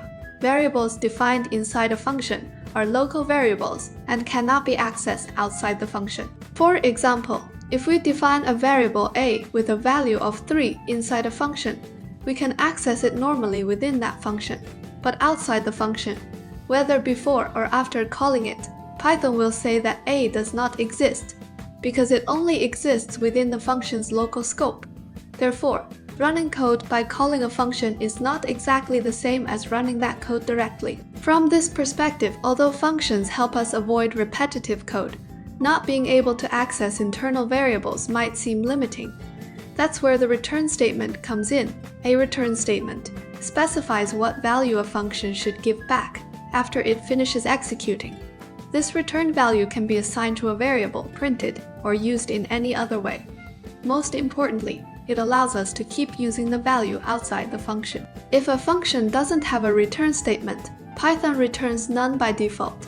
That's why functions like print and append are usually called directly, while functions like len and sum are often assigned to variables. Our current sector area function only prints the result, it doesn't return it. Using the bun-making machine analogy again, it's like the machine makes a bun and only tells you what it made, but never hands it back. Once we add a return statement, we can store the result in a variable and use it for further operations. Now it's time to put this into practice. We previously wrote a BMI calculation formula. Body mass index equals weight divided by height squared. This time, our goal is to rewrite this calculator as a function. It needs to meet the following requirements. First, it should be able to calculate the BMI for any given weight and height. Second, during the function's execution, it should print a line your BMI category is, followed by the category name, such as underweight, normal, overweight, and so on. Third, it must return the calculated BMI value. You can pause the video now and try to write it yourself based on this information. Okay, I'll start. To define a function, phi followed by the function name, parentheses, and a colon. Since this function calculates BMI for any weight and height, both weight and height need to be included as parameters. The BMI formula is very simple and straightforward, weight divided by height squared. Next, we need to determine the BMI category. If BMI is less than or equal to 18.5, the category is underweight. If it is greater than 18.5, but less than or equal to 25, we can simply write this condition as Gati BMI equals 25. This works because the case for less than or equal to 18.5 is already covered in the first branch. So, when we reach the second branch, BMI is already guaranteed to be greater than 18.5. Following the same logic for the next one, if BMI equals 30, the category is overweight. Finally, if it is greater than 30, that is obese. We can use Huiti L Sui for this and set TOE category equals obese. Then we need to print it. The printed line is your BMI category is. We can use an F string here, placing the variable inside curly braces. Most importantly, we also need to return the calculation result. We turn BMI now the function is ready. Let's test it by calling the function. For example, with 1.8 and 70. We can see it prints the BMI category. If we want to see the actual BMI calculation result, we can assign the function's return value to a variable and then print it. We can see the calculated result is also successfully printed.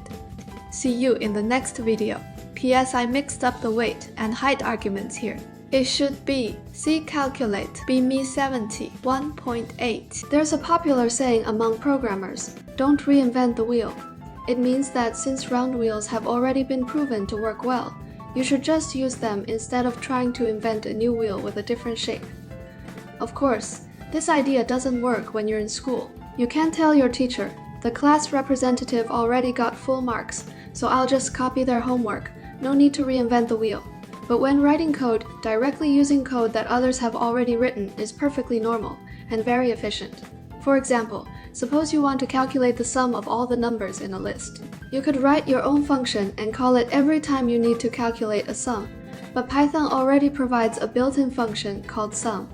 You can call it directly to get the total of all the numbers in a list, so there's no need to define your own. You can check the official Python documentation to see all the built-in functions, including ones we're already familiar with, such as print and len. However, the number of built-in functions is limited, and in many cases, they're not enough to solve our problems. For example, there isn't a built-in function that helps us calculate the median. At this point, we can turn our attention to other modules in the Python standard library.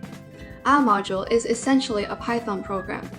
After you import a module, all the functions and variables inside it become available for you to use. For example, if you want to calculate the median of a list of numbers, you could write your own function. First sort the list, then use indexing to get the middle value. Here, the two slashes together mean integer division. After dividing, the result is rounded down. But instead of defining everything yourself, you can also use functions from Python modules. For example, Python has a module called statistics for statistical calculations, and it includes a function called median that computes the median. As a result, this whole chunk of code can be simplified into just 2 lines. The first line imports the statistics module, and the second line uses the median function from that module. Some people might wonder why sum is a built-in function, but median isn't and has to be imported first. The reason is that built-in functions are extremely common, while median is not used as frequently.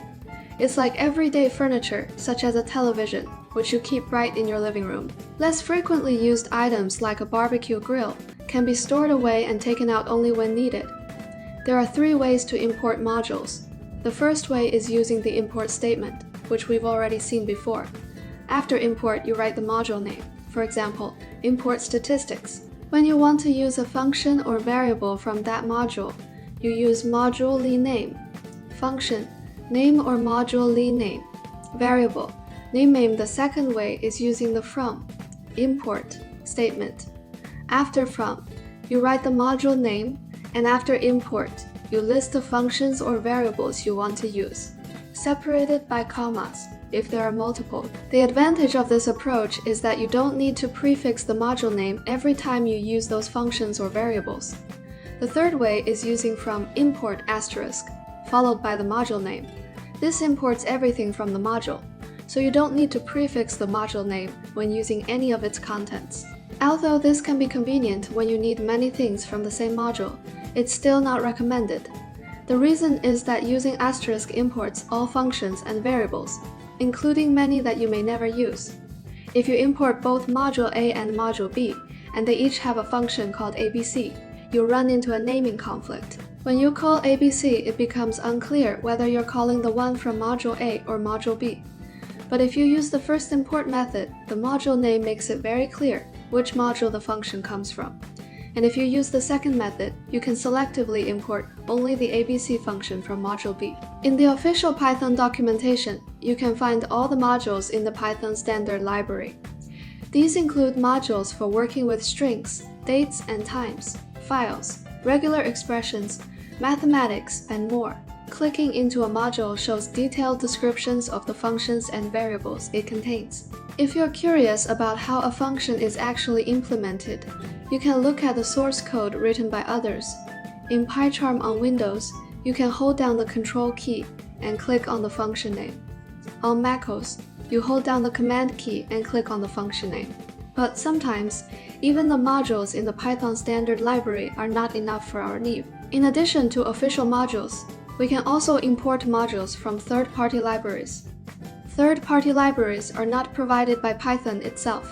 They're created by other developers, so they are far more numerous and diverse. The syntax for importing third-party modules is exactly the same, but the difference is that you need to install them first, which means downloading them from the internet.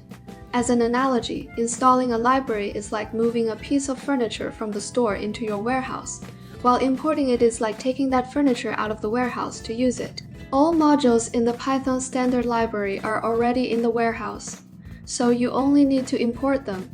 Third-party libraries, however, exist only on the internet, so you need to install them first, and then import them when you want to use them.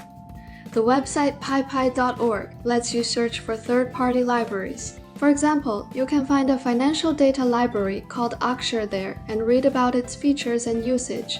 To install a library, go to the terminal and type pip install followed by the library name. For example, pip install Akshar. After installation is complete, you can import it using import. Once imported, you can use the functions in that module. For example, you can use the get safefaxadaily function to retrieve trading data from the China Financial Futures exchange for the 22nd of February 2022. Python has many interesting third-party libraries. Feel free to explore them. For beginners learning programming, one unavoidable hurdle is object-oriented programming, also known as OOP. Of course, it doesn't mean sitting your significant other across from you and writing code together, but fully understanding OP can be just as hard as finding a partner in the first place. Friendly reminder, this video is meant to help you understand the concept of OOP. We won't go into detailed OOP syntax here. Python is used only for simple demonstrations. Syntax details will be covered in a later video. Object-oriented programming is usually discussed in contrast with procedural programming. Before learning about objects, most of what we do is procedural programming. Procedure is code that performs a specific task, which you can basically think of as a function. The core idea of procedural programming is to break a task into steps and execute them one by one. For example, if we write an ATM program that deposits 50 units of money and then withdraws 100, we simply write these steps in order and define deposit and withdraw functions. If we also need to record which ATM performed the transaction, which bank it belongs to, and the serial number of the banknotes, we can add all of these as function parameters. There is nothing inherently wrong with this approach, but if we need to track even more properties, like the ATM branch or the year a banknote was issued, the number of parameters quickly grows. On top of that, both ATMs and banknotes have IDs, and mixing these values together as parameters makes it harder to understand what each piece of data actually represents. As the program grows longer and more complex, the clarity of the code can suffer.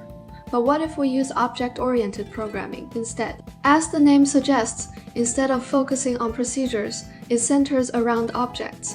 In OOP, we don't start by asking whether the first step is depositing or withdrawing money. Instead, we model the real world and think about what objects exist, what properties they have, and what actions they can perform. For example, every ATM has its own properties, such as an ID, a bank, and a branch. We can extract these properties, define an ATM class, and then create objects from that class. The relationship between a class and an object is that a class is a template, and an object is an instance created from that class. More intuitively, you can think of a class as a blueprint used to build objects. The blueprint specifies that an ATM has properties like ID, bank, and branch. So whether it's ATM1 from a bank, S branch with ID 001, or ATM2 from B bank, N branch with ID 002, they are all ATM objects. Their IDs, banks, and branches are simply the attributes of each individual ATM object. In the same way, we can define a banknote class and create banknote objects from it. Now, these objects can be passed directly as parameters to the deposit and withdraw functions. You might say, hold on, there are fewer parameters now, but we've added a lot of code to define classes. Isn't that a bad trade-off, beyond reducing parameters? OP groups related properties together, which helps make program logic clearer. For example, although both ATMs and banknotes have IDs, using ATM1 ID versus banknote 1, ID makes it very clear which object the property belongs to. And if we need to print transaction logs, without objects we'd have to pass a large number of parameters around. With objects, we can directly access the attributes bound to them. Compared to passing around lots of raw data, this makes both the logic and data flow much clearer. Besides attributes, another thing that can be bound to an object is methods. Just like in the real world, objects have properties and can perform actions. Attributes represent what an object has, while methods represent what it can do. Let's again use procedural programming as a familiar example. To wash clothes, we write out the steps in order and define functions like loading, starting the machine, washing, and drying. Procedural programming is like an instruction manual that guides each step one by one. What about object-oriented programming? Here, both the person and the washing machine are objects involved in the task. The person can load clothes and start the machine, and the washing machine can wash and dry. These actions can be defined as methods in their respective classes. From another perspective, a method is simply a function defined inside a class, and an attribute is just a variable defined inside a class. After defining the classes, we can create objects from them and let each object execute its methods. Compared to procedural programming, which focuses directly on execution steps, OP first assigns responsibilities to objects and then describes how those objects interact. As one popular analogy puts it, procedural programming is like a chronological record, while object-oriented programming is like a set of biographies. Objects not only bundle related attributes and methods together, but also help handle complex logic more elegantly. For example, if a washing machine method needs to know the machine's capacity, capacity can be set as an attribute when the object is created. Any method that needs this information can access it directly as an attribute, without requiring it to be passed in as a parameter. From these examples, we can see that when logic or information becomes complex, OP helps keep things clearer and more organized. In addition to these benefits, OP has three frequently mentioned features: encapsulation, inheritance, and polymorphism. Even though these words are familiar individually, their meanings aren't very intuitive when put together. But don't worry, we'll go through them one by one. Encapsulation means that the person who writes the class hides its internal implementation details, and users of the class interact with it only through its public interface. You can roughly think of an interface as the set of methods provided for use. For example, if someone has already written a washing machine class, you only need to know what methods it has, what they do, and how to use them. You don't need to know how those methods are implemented internally. This mirrors the real world. When we use a washing machine, we just press buttons on the control panel. We don't need to understand how it works internally or examine its circuitry. Encapsulation reduces the mental effort spent on unnecessary details. Inheritance means that OP allows classes to be organized into hierarchies. Just like in real life, where a son inherits from his father and the father from his grandfather, classes can have parent and child relationships. For example, both elementary school students and college students are students. They have student IDs, grades, and go to school. These shared characteristics would lead to a lot of duplicated code if handled separately. We can create a parent class called student, and let elementary student and college student inherit from it. This allows child classes to inherit attributes and methods from the parent class, reducing redundancy. Polymorphism means that the same interface can behave differently, depending on the object's actual class. For example, although both elementary students and college students do homework, the difficulty level is clearly different. So the homework method shouldn't be defined directly in the parent class, but instead implemented separately in each subclass. Imagine you're a parent with one college student and one elementary school student. When you tell both of them to do their homework, you don't need to worry about the difficulty. You just call the same homework method. Because they belong to different classes, each will execute a different version of the method. This is polymorphism. Without classes, you'd have to use if statements to check which type of child it is and manually call different functions. Polymorphism in OP lets you call the same method name without needing explicit type checks. That said, this doesn't mean OP is always better than procedural programming. If UPROP completely outperformed procedural programming in every way, procedural programming wouldn't still be widely used. Ultimately, the choice depends on the specific scenario and requirements. Oh, of course, If you're using a purely procedural language like C or a purely object-oriented language like Java, the choice is already made for you. By now, you should have a deeper understanding of this not so easy concept of object-oriented programming. If it still doesn't fully click, just save the video and watch it a few more times. It will eventually make sense. See you in the next video. After watching the previous 8-minute video on understanding object-oriented programming, you should now have a general understanding of classes and objects. A class is a template used to create objects, and an object is an instance of a class. A class defines what attributes and methods an object can have, while different objects can have different specific attribute values. In this video, we'll dive into the actual syntax of object-oriented programming and create our own class. First, we use the keyword class, followed by a space, and the class name. Unlike variable names, which typically use snake case, Python class names use Pascal case, where each word starts with a capital letter. After the class name, we add a colon to indicate that the code below belongs to the class definition. As an example, we can define a cute cat class called CuteCat. The next step is to think about what attributes objects of this class should have. A cat can have attributes such as name, age, and coat color. A class has a special method called the constructor, whose main purpose is to define the attributes of an instance. It must be named self-init with 2 underscores before and after the name. The parentheses can contain any number of parameters, but the first parameter is always reserved to represent the object itself. And by convention, it is called self. It allows you to bind attribute values to the instance object. For example, if the cat's name is Lambton, you can write self, name equals Lambton, which assigns the value to the object's name attribute.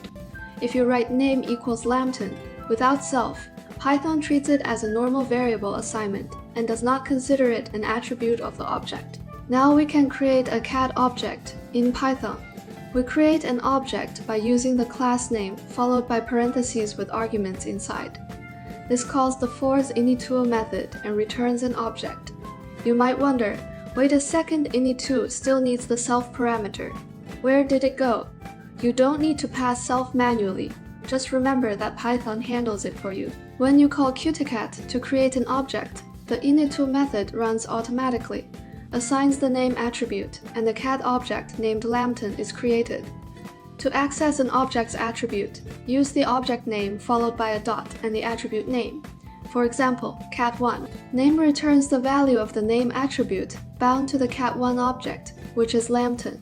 Of course, not all cats are named Lambton, so we should make Soiniti more flexible by assigning attributes based on parameters.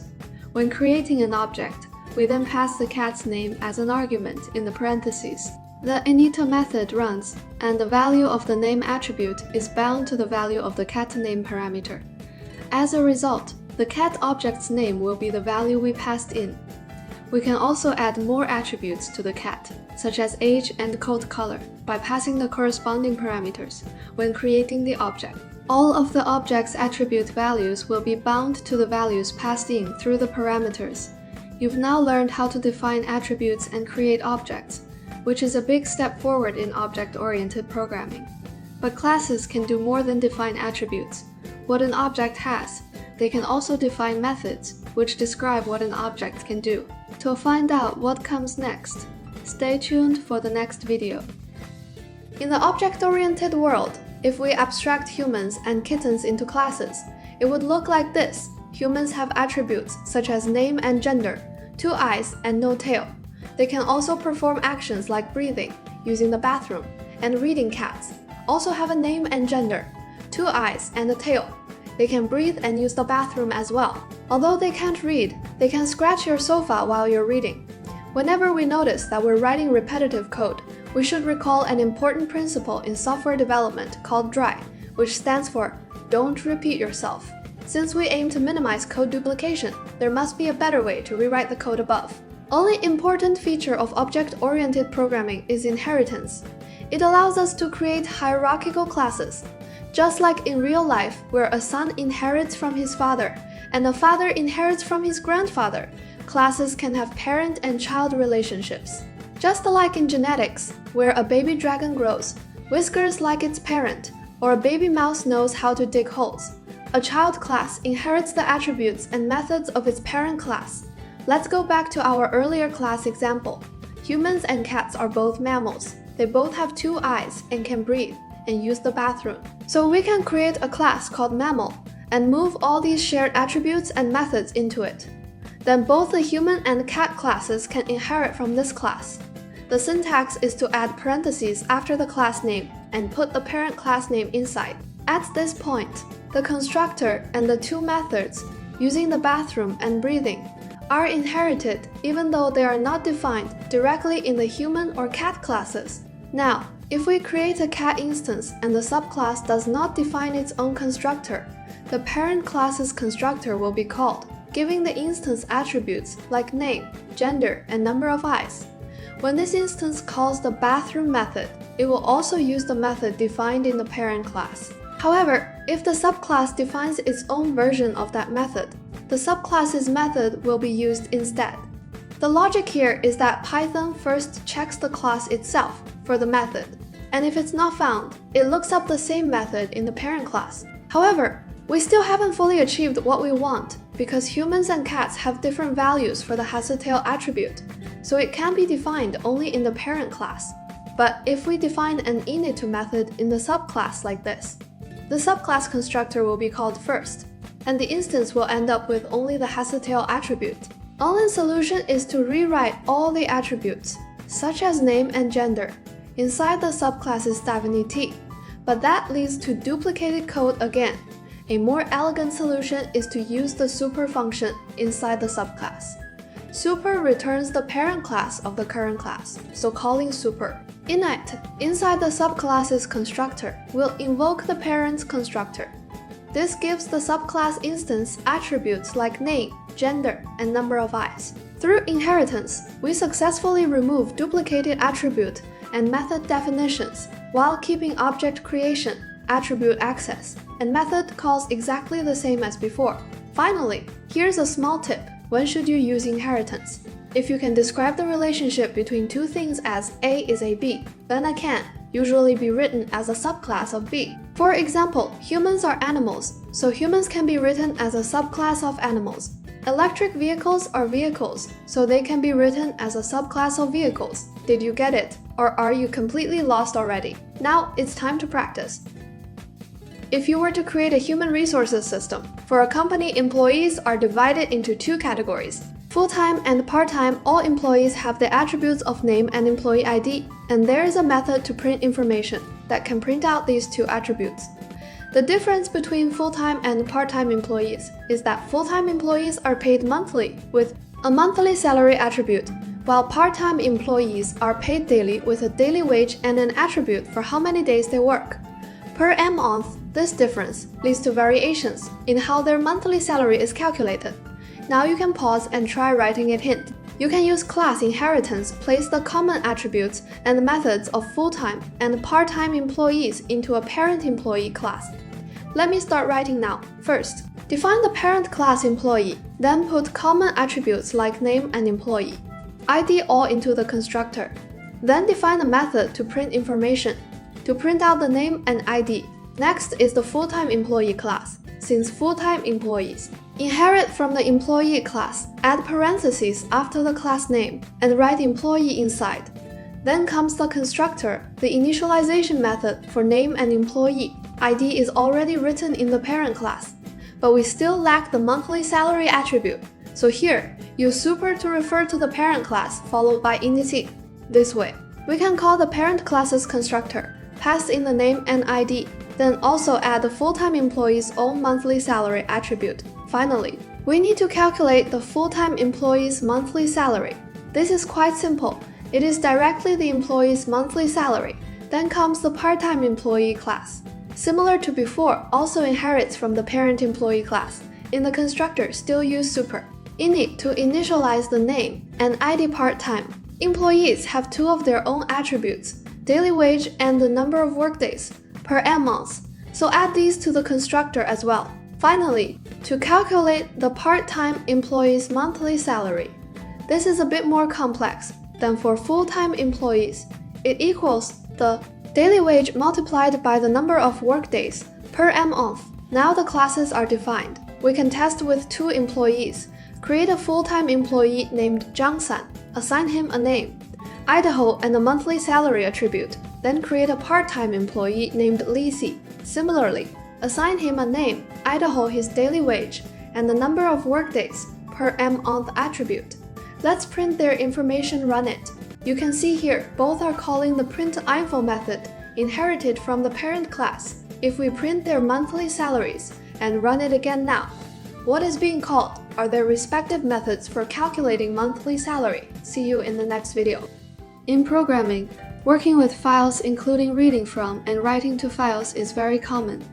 Documents, images, music, and other resources may differ in format, but fundamentally, they are all files.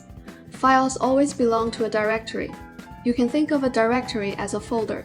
If we want to modify a text file, we usually go to the directory where it's stored, open the file, and edit it directly. But if we want to manipulate that file using code, a question arises: how does the program know where to find the file? To answer that, we first need to understand how directory structures work in operating systems. On Unix-like operating systems such as Linux and macOS, the directory structure looks like a tree with a root node called the root directory, usually represented by a /style files, and directories are stored under this root directory. Windows works differently. Each disk partition has its own root directory, represented by the drive letter followed by a /. Although these directory structures look different, file locations can be specified in 2 common ways: absolute paths and relative paths. An absolute path is a path that starts from the root directory. On Linux and MacOS, absolute paths start with a /. Each directory in the path is separated by a /, and the path ends with the target file or directory. On Windows, an absolute path starts with a drive letter and a /. Directories are separated by backslashes, and the path also ends with a target file or directory. Our relative path, on the other hand, starts from a reference location and describes where another file is relative to that location. When using relative paths, a single dot represents the current directory, 2 dots represent the parent directory. To move up multiple levels, you can chain 2 dots together using slashes or backslashes, depending on the operating system. To move down into subdirectories, directory names are also separated by slashes or backslashes. As you can see, relative paths usually start with single dot or 2 dots.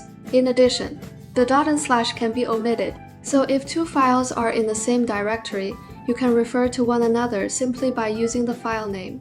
Many code editors can help you copy a file's path.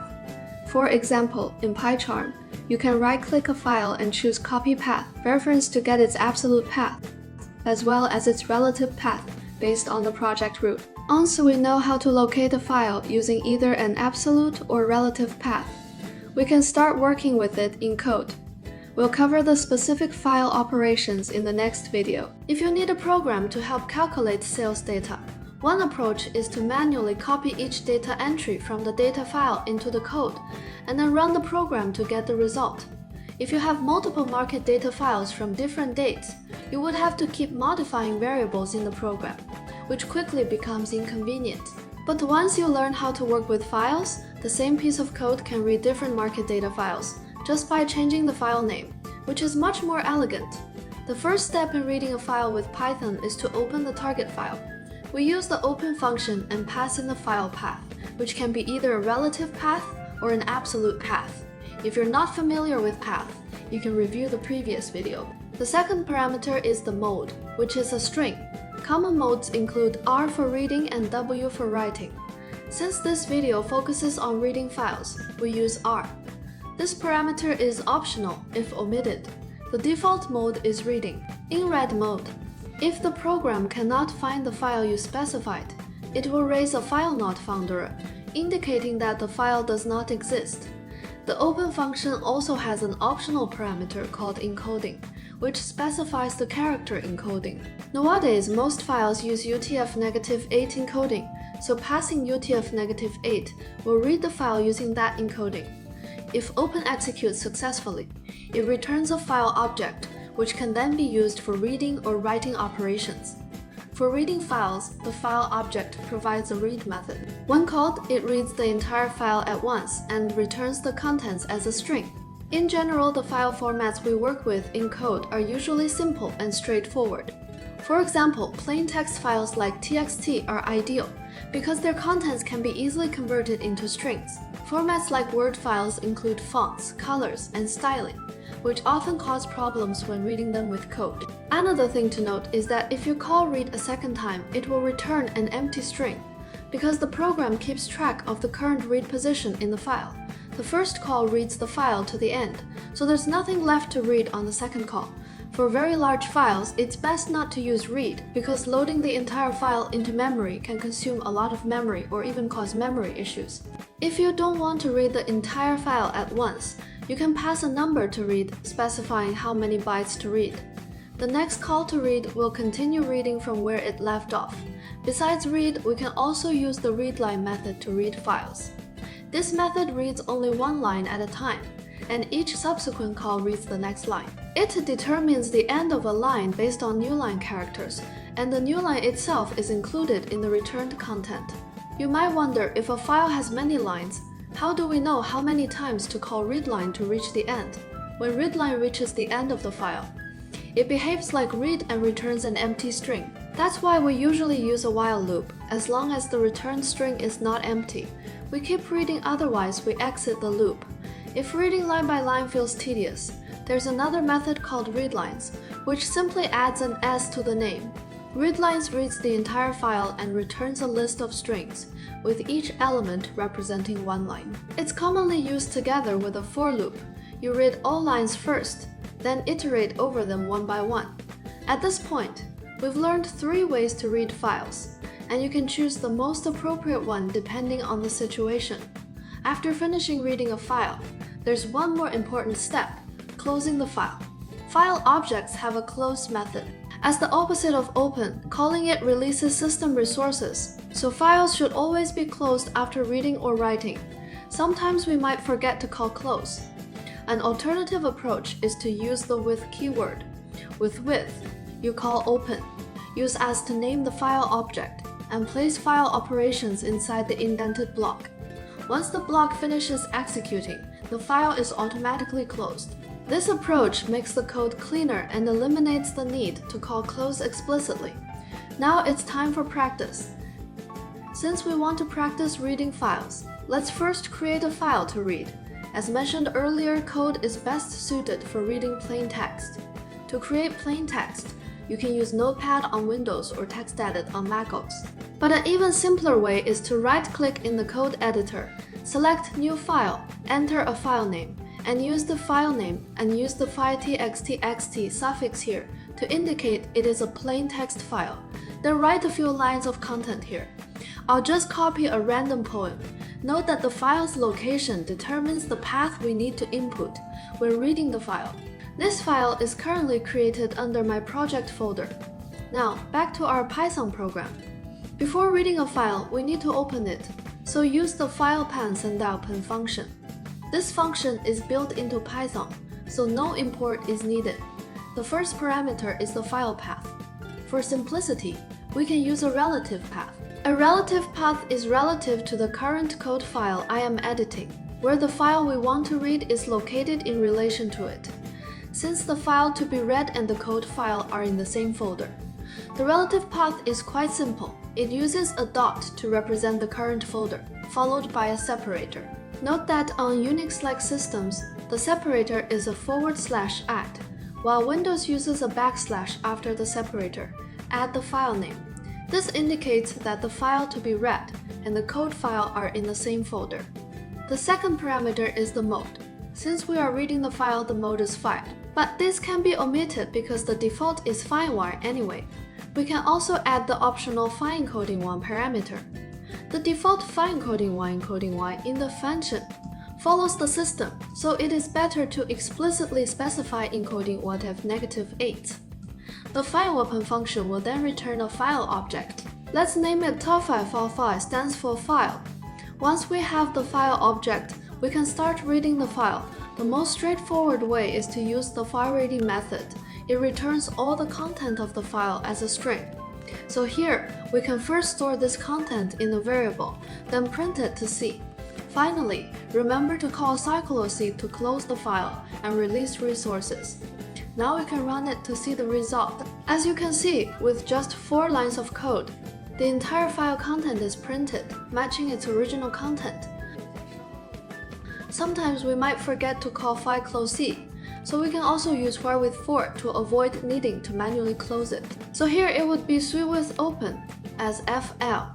Remove the for and close line, and ensure all file reading operations are indented under it. Run it again, and you'll see the result is exactly the same as before. Besides our while read, we can also use while readline to read line by line. For example, if we call file readline twice, it will read the first 2 lines of the file. Also, note that all operations on this file object must be indented under with wait. If the second line isn't indented and falls outside the void block, by the time it runs, the file object would already have been automatically closed, resulting in an error. Let's fix the indentation and run it again. Another thing you might wonder is why using file readline produces extra blank lines. The reason is that tar readline reads the new line character at the end of each line as well, and the for print for by default adds a new line at the end. So the combination of 2 new line characters creates an extra blank line. The third reading method we'll learn is file readlines. Let's print it directly to C. You'll notice it returns a list where each element is the content of a line. Here, we can clearly see that the new line characters at the end of each line are also read in as part of the file. Typically, file readline C is used with a for sweep loop. We can first assign the read content to a variable, then loop through this list. Use it to print each line's content. You'll see the effect is also to print all the content of the file. See you in the next video. Suppose you are a teacher who wants to calculate an overall average score based on students' exam results. In the previous video, we learned how to read files. So if the scores are stored in a file, you already know how to read them. But if the calculated result is stored only in a program variable, do you really need to rerun the program every time you want to see it? That's not very elegant. Besides reading files, writing files is also a very common operation. By saving the program's output to a file, you don't need to rerun the program repeatedly, and you can easily share the results with others. Writing files is very similar to reading files. In both cases, you need to open the file and close it after the operation is finished. So we can still use the familiar with open as syntax, with the file path passed as the first argument. For the second argument, we pass in the mode. The write mode is represented by the string W, so we use W in read mode. When the second argument is R, the program will raise an error if the file cannot be found at the given path. In write mode, this problem does not exist. If the file does not exist, the program will automatically create a file with a given name. We can also pass the optional encoding parameter to ensure the file is written using UDF-8 encoding. Only important thing to note is that opening a file in W mode will clear its existing contents if the file already exists, so use W carefully. After thinking it through, we can start writing to the file. The variable name you choose after as refers to the file object returned by the open function. For writing files, the file object provides a write method. For example, after doing this, the file data. txt will contain the line hello. If we call write again and pass in uu, what will the file look like? It will look like this. That's right, write does not automatically add a new line. So if you want line breaks, you need to include new line characters yourself. You might be wondering, what if I don't want to clear the original content and only want to append new data? In that case, you shouldn't use W mode. Instead, use A, which stands for append rather than overwrite. So if a file already contains 2 lines of text, opening it in a mode and calling write twice will append hello and uu instead of replacing the original content. Just like log a mode will also create the file if it does not exist. Another important point is that in both W and a modes, you cannot read the original contents of the file. If you try to call read on the file object, the program will raise an error because reading is not supported. So what should we do? Should we open the file once in R mode to read and then again in W mode to write? That would be unnecessarily complicated. By adding a plus sign to R, forming R, we can enable both reading and writing. After opening the file this way, calling read and write will both work. After calling write, new content will be appended to the end of the file. Now it's time for practice. This practice consists of 2 small tasks. You can pause and try them yourself first. Now, let's begin. The first task is to write these 3 lines of poetry into a file named SciPoem.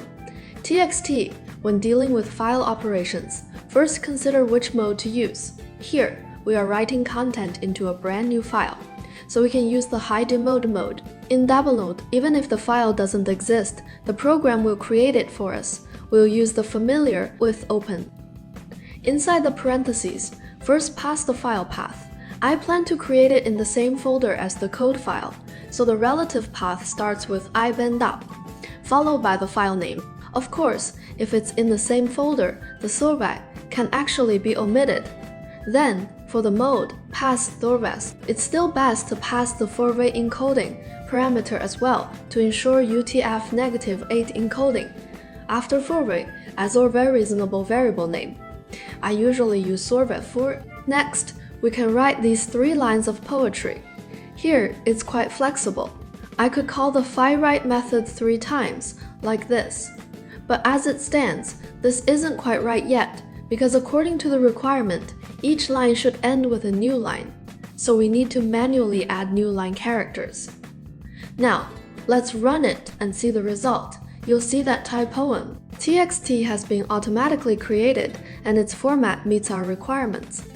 Besides this approach, another method is to combine all the content into one string. This way, you only need to call fiWrite once. Like this, run it and check, the effect is the same. The second practice is to append 2 more lines to the end of the same file. Here, it's better to use the Foisia mode, because using Foisia mode would clear the content we previously wrote. So, first copy the Foisia open as FOA line, change the mode to Foisia moi, and then call the Foisia write method at the end, putting these 2 lines inside. Don't forget the new line characters. Before running, there's one more thing to do. In the previous content, we need to add an extra new line character. Otherwise, the 2 sections will stick together. Alright, run it and check the result. Done! Isn't it straightforward and simple? See you in the next video where we'll use furbar mode to read it. Sometimes the code we write is buggy and can crash the program, meaning it causes an error. Other times, the code itself is correct, but external issues, such as invalid user input, can still cause the program to crash. Once an error occurs at a certain line, all subsequent code stops running, which is often not what we want. Therefore, we need to learn how to anticipate problems and catch exceptions before the program crashes, so we can handle errors in the way we want. Before learning how to anticipate errors, let's first understand how programs can crash, or in other words, what types of exceptions exist. Accessing a list with an index outside its valid range causes an index error. Dividing a number by 0 causes a 0 division error. Trying to open a file that does not exist causes a file not found error. Performing an invalid operation, such as multiplying 2 strings, causes a type error, and so on. There are many types of exceptions, far too many to list them all. The more mistakes your code has, the more familiar you'll become with different kinds of errors. In practice, we should use testing and other methods to find and fix all avoidable bugs. But what if an error cannot be avoided by us as programmers? For example, suppose we wrote a program to calculate BMI and ask the user to input their weight. If the user enters a line of Chinese poetry instead of a number, it can't be converted, and the program crashes before you even get a chance to respond. However, if we can catch that exception, the program won't crash. We can catch exceptions using the try-except statement. After try, we place the code that might raise an error inside the indented block. Next, after except, we specify the type of error we want to catch, followed by a colon. For example, if floats receives a string that cannot be converted to a number, it raises a value error, which we can catch using except value error. Inside the indented block, we write the code that should run when that error occurs. In this example, we can print a message telling the user to enter a valid number. In this example, besides value error, a zero division error may also occur if the user enters 0 for height. We can catch it in the same way by adding another except zero division error with its corresponding handling code. Sometimes we can't anticipate every possible type of error. If you want the program to avoid crashing no matter what error occurs, you can use a bare except to catch all exceptions. It's important to note that try except clauses are checked from top to bottom. Only an exception is caught by the first matching except block. The remaining ones are skipped. This works similarly to if and elif, only the first matching branch executes. Now you know how to make a program respond to errors instead of crashing outright. After except, we can also add 2 more clauses, else and finally. The else block runs when no exceptions occur in the try block. For example, if the user input is valid, we can simply print the calculated BMI value. The finally block contains code that will always be executed, regardless of whether an error occurs. The powerful part of finally is that it runs whether an error was caught, no error occurred, or even an uncaught error caused the program to crash. Are you completely confused yet? Besides using exception handling to prevent crashes, testing is also very important in everyday coding. How do we make sure our code is bug-free? Stay tuned. We'll cover that in the next video. One day in 1947, computer scientist Grace Hopper discovered that a machine malfunction was caused by a moth that had flown into a relay and been electrocuted, leading to a hardware failure. The word for insect in English is bug, so it later came to be used in computing to mean a program error. Just as no human is error-free, it's perfectly normal for programmers to write bugs. What matters more is how quickly we can find and fix bugs, instead of letting them reach production and having users discover them first. This is exactly why testing exists. Its purpose is to verify whether a program behaves as we expect. In addition to validating new code, testing also ensures that changes to existing code don't break parts that should remain unaffected. So how do we test when writing Python? Ta-da-da! Let's introduce the assert statement. Assert means to assert, and it can be followed by any Boolean expression, an expression that evaluates to true or false. When testing, we place an expression after assert that we believe should be true. If the expression evaluates to true, nothing happens and the program continues running.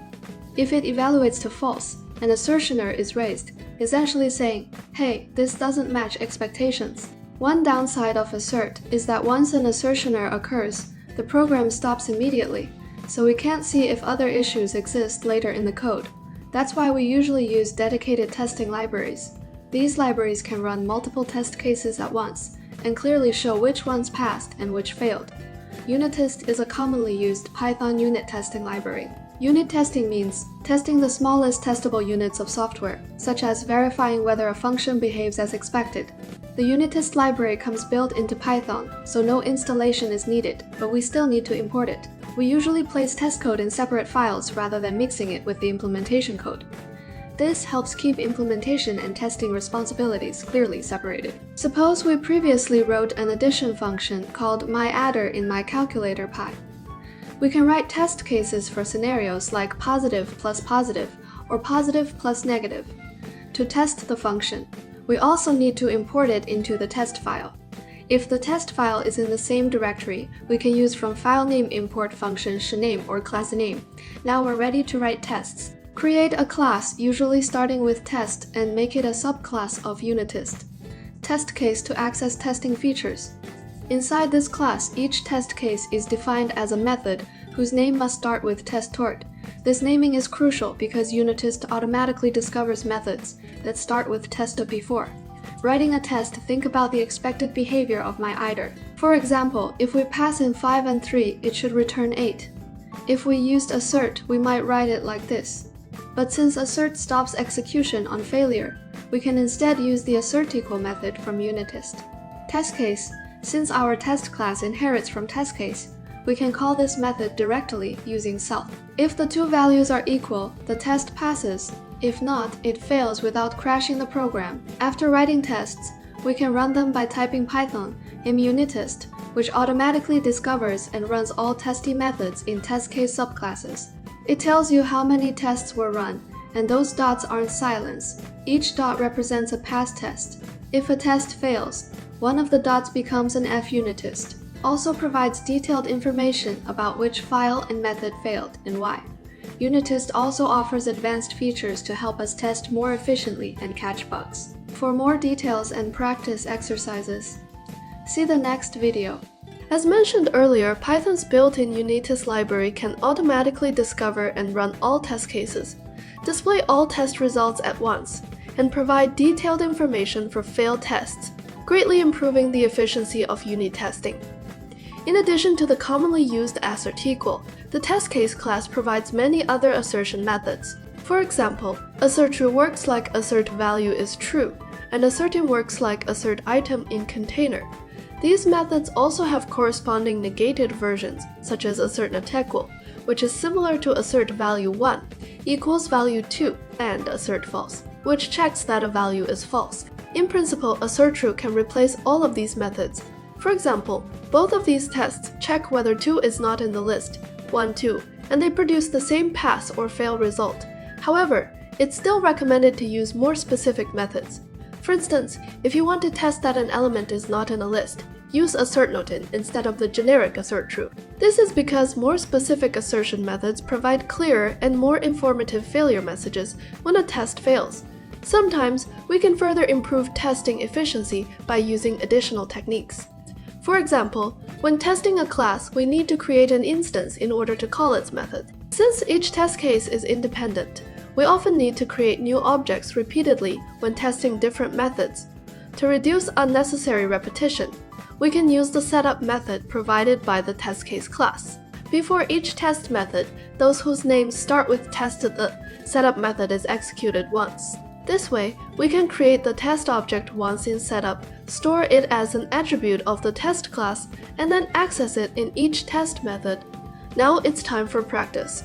Suppose we have already written a shopping list class. It includes these methods. First, the constructor method, it assigns the shopping listy attribute to the passed-in dictionary. The dictionary contains item names and their corresponding prices, just like this example. Then, the getAppamCounter method returns how many items are in the shopping list. The getTotalPrices returns the total price of all items in the shopping list. To write a test program for this class, first create a new file. You can name it starting with soytest for example. For test shopping list, to use the unit test SB library to help us test. Write an import statement to include it, then also import the class. To be tested, from file name import class name. Now, we can officially start writing the tests. Create a new class. Make it inherit from the FoyTest case class. In the FoyTest case class, in the unitTestD library, we can first test the suitD key.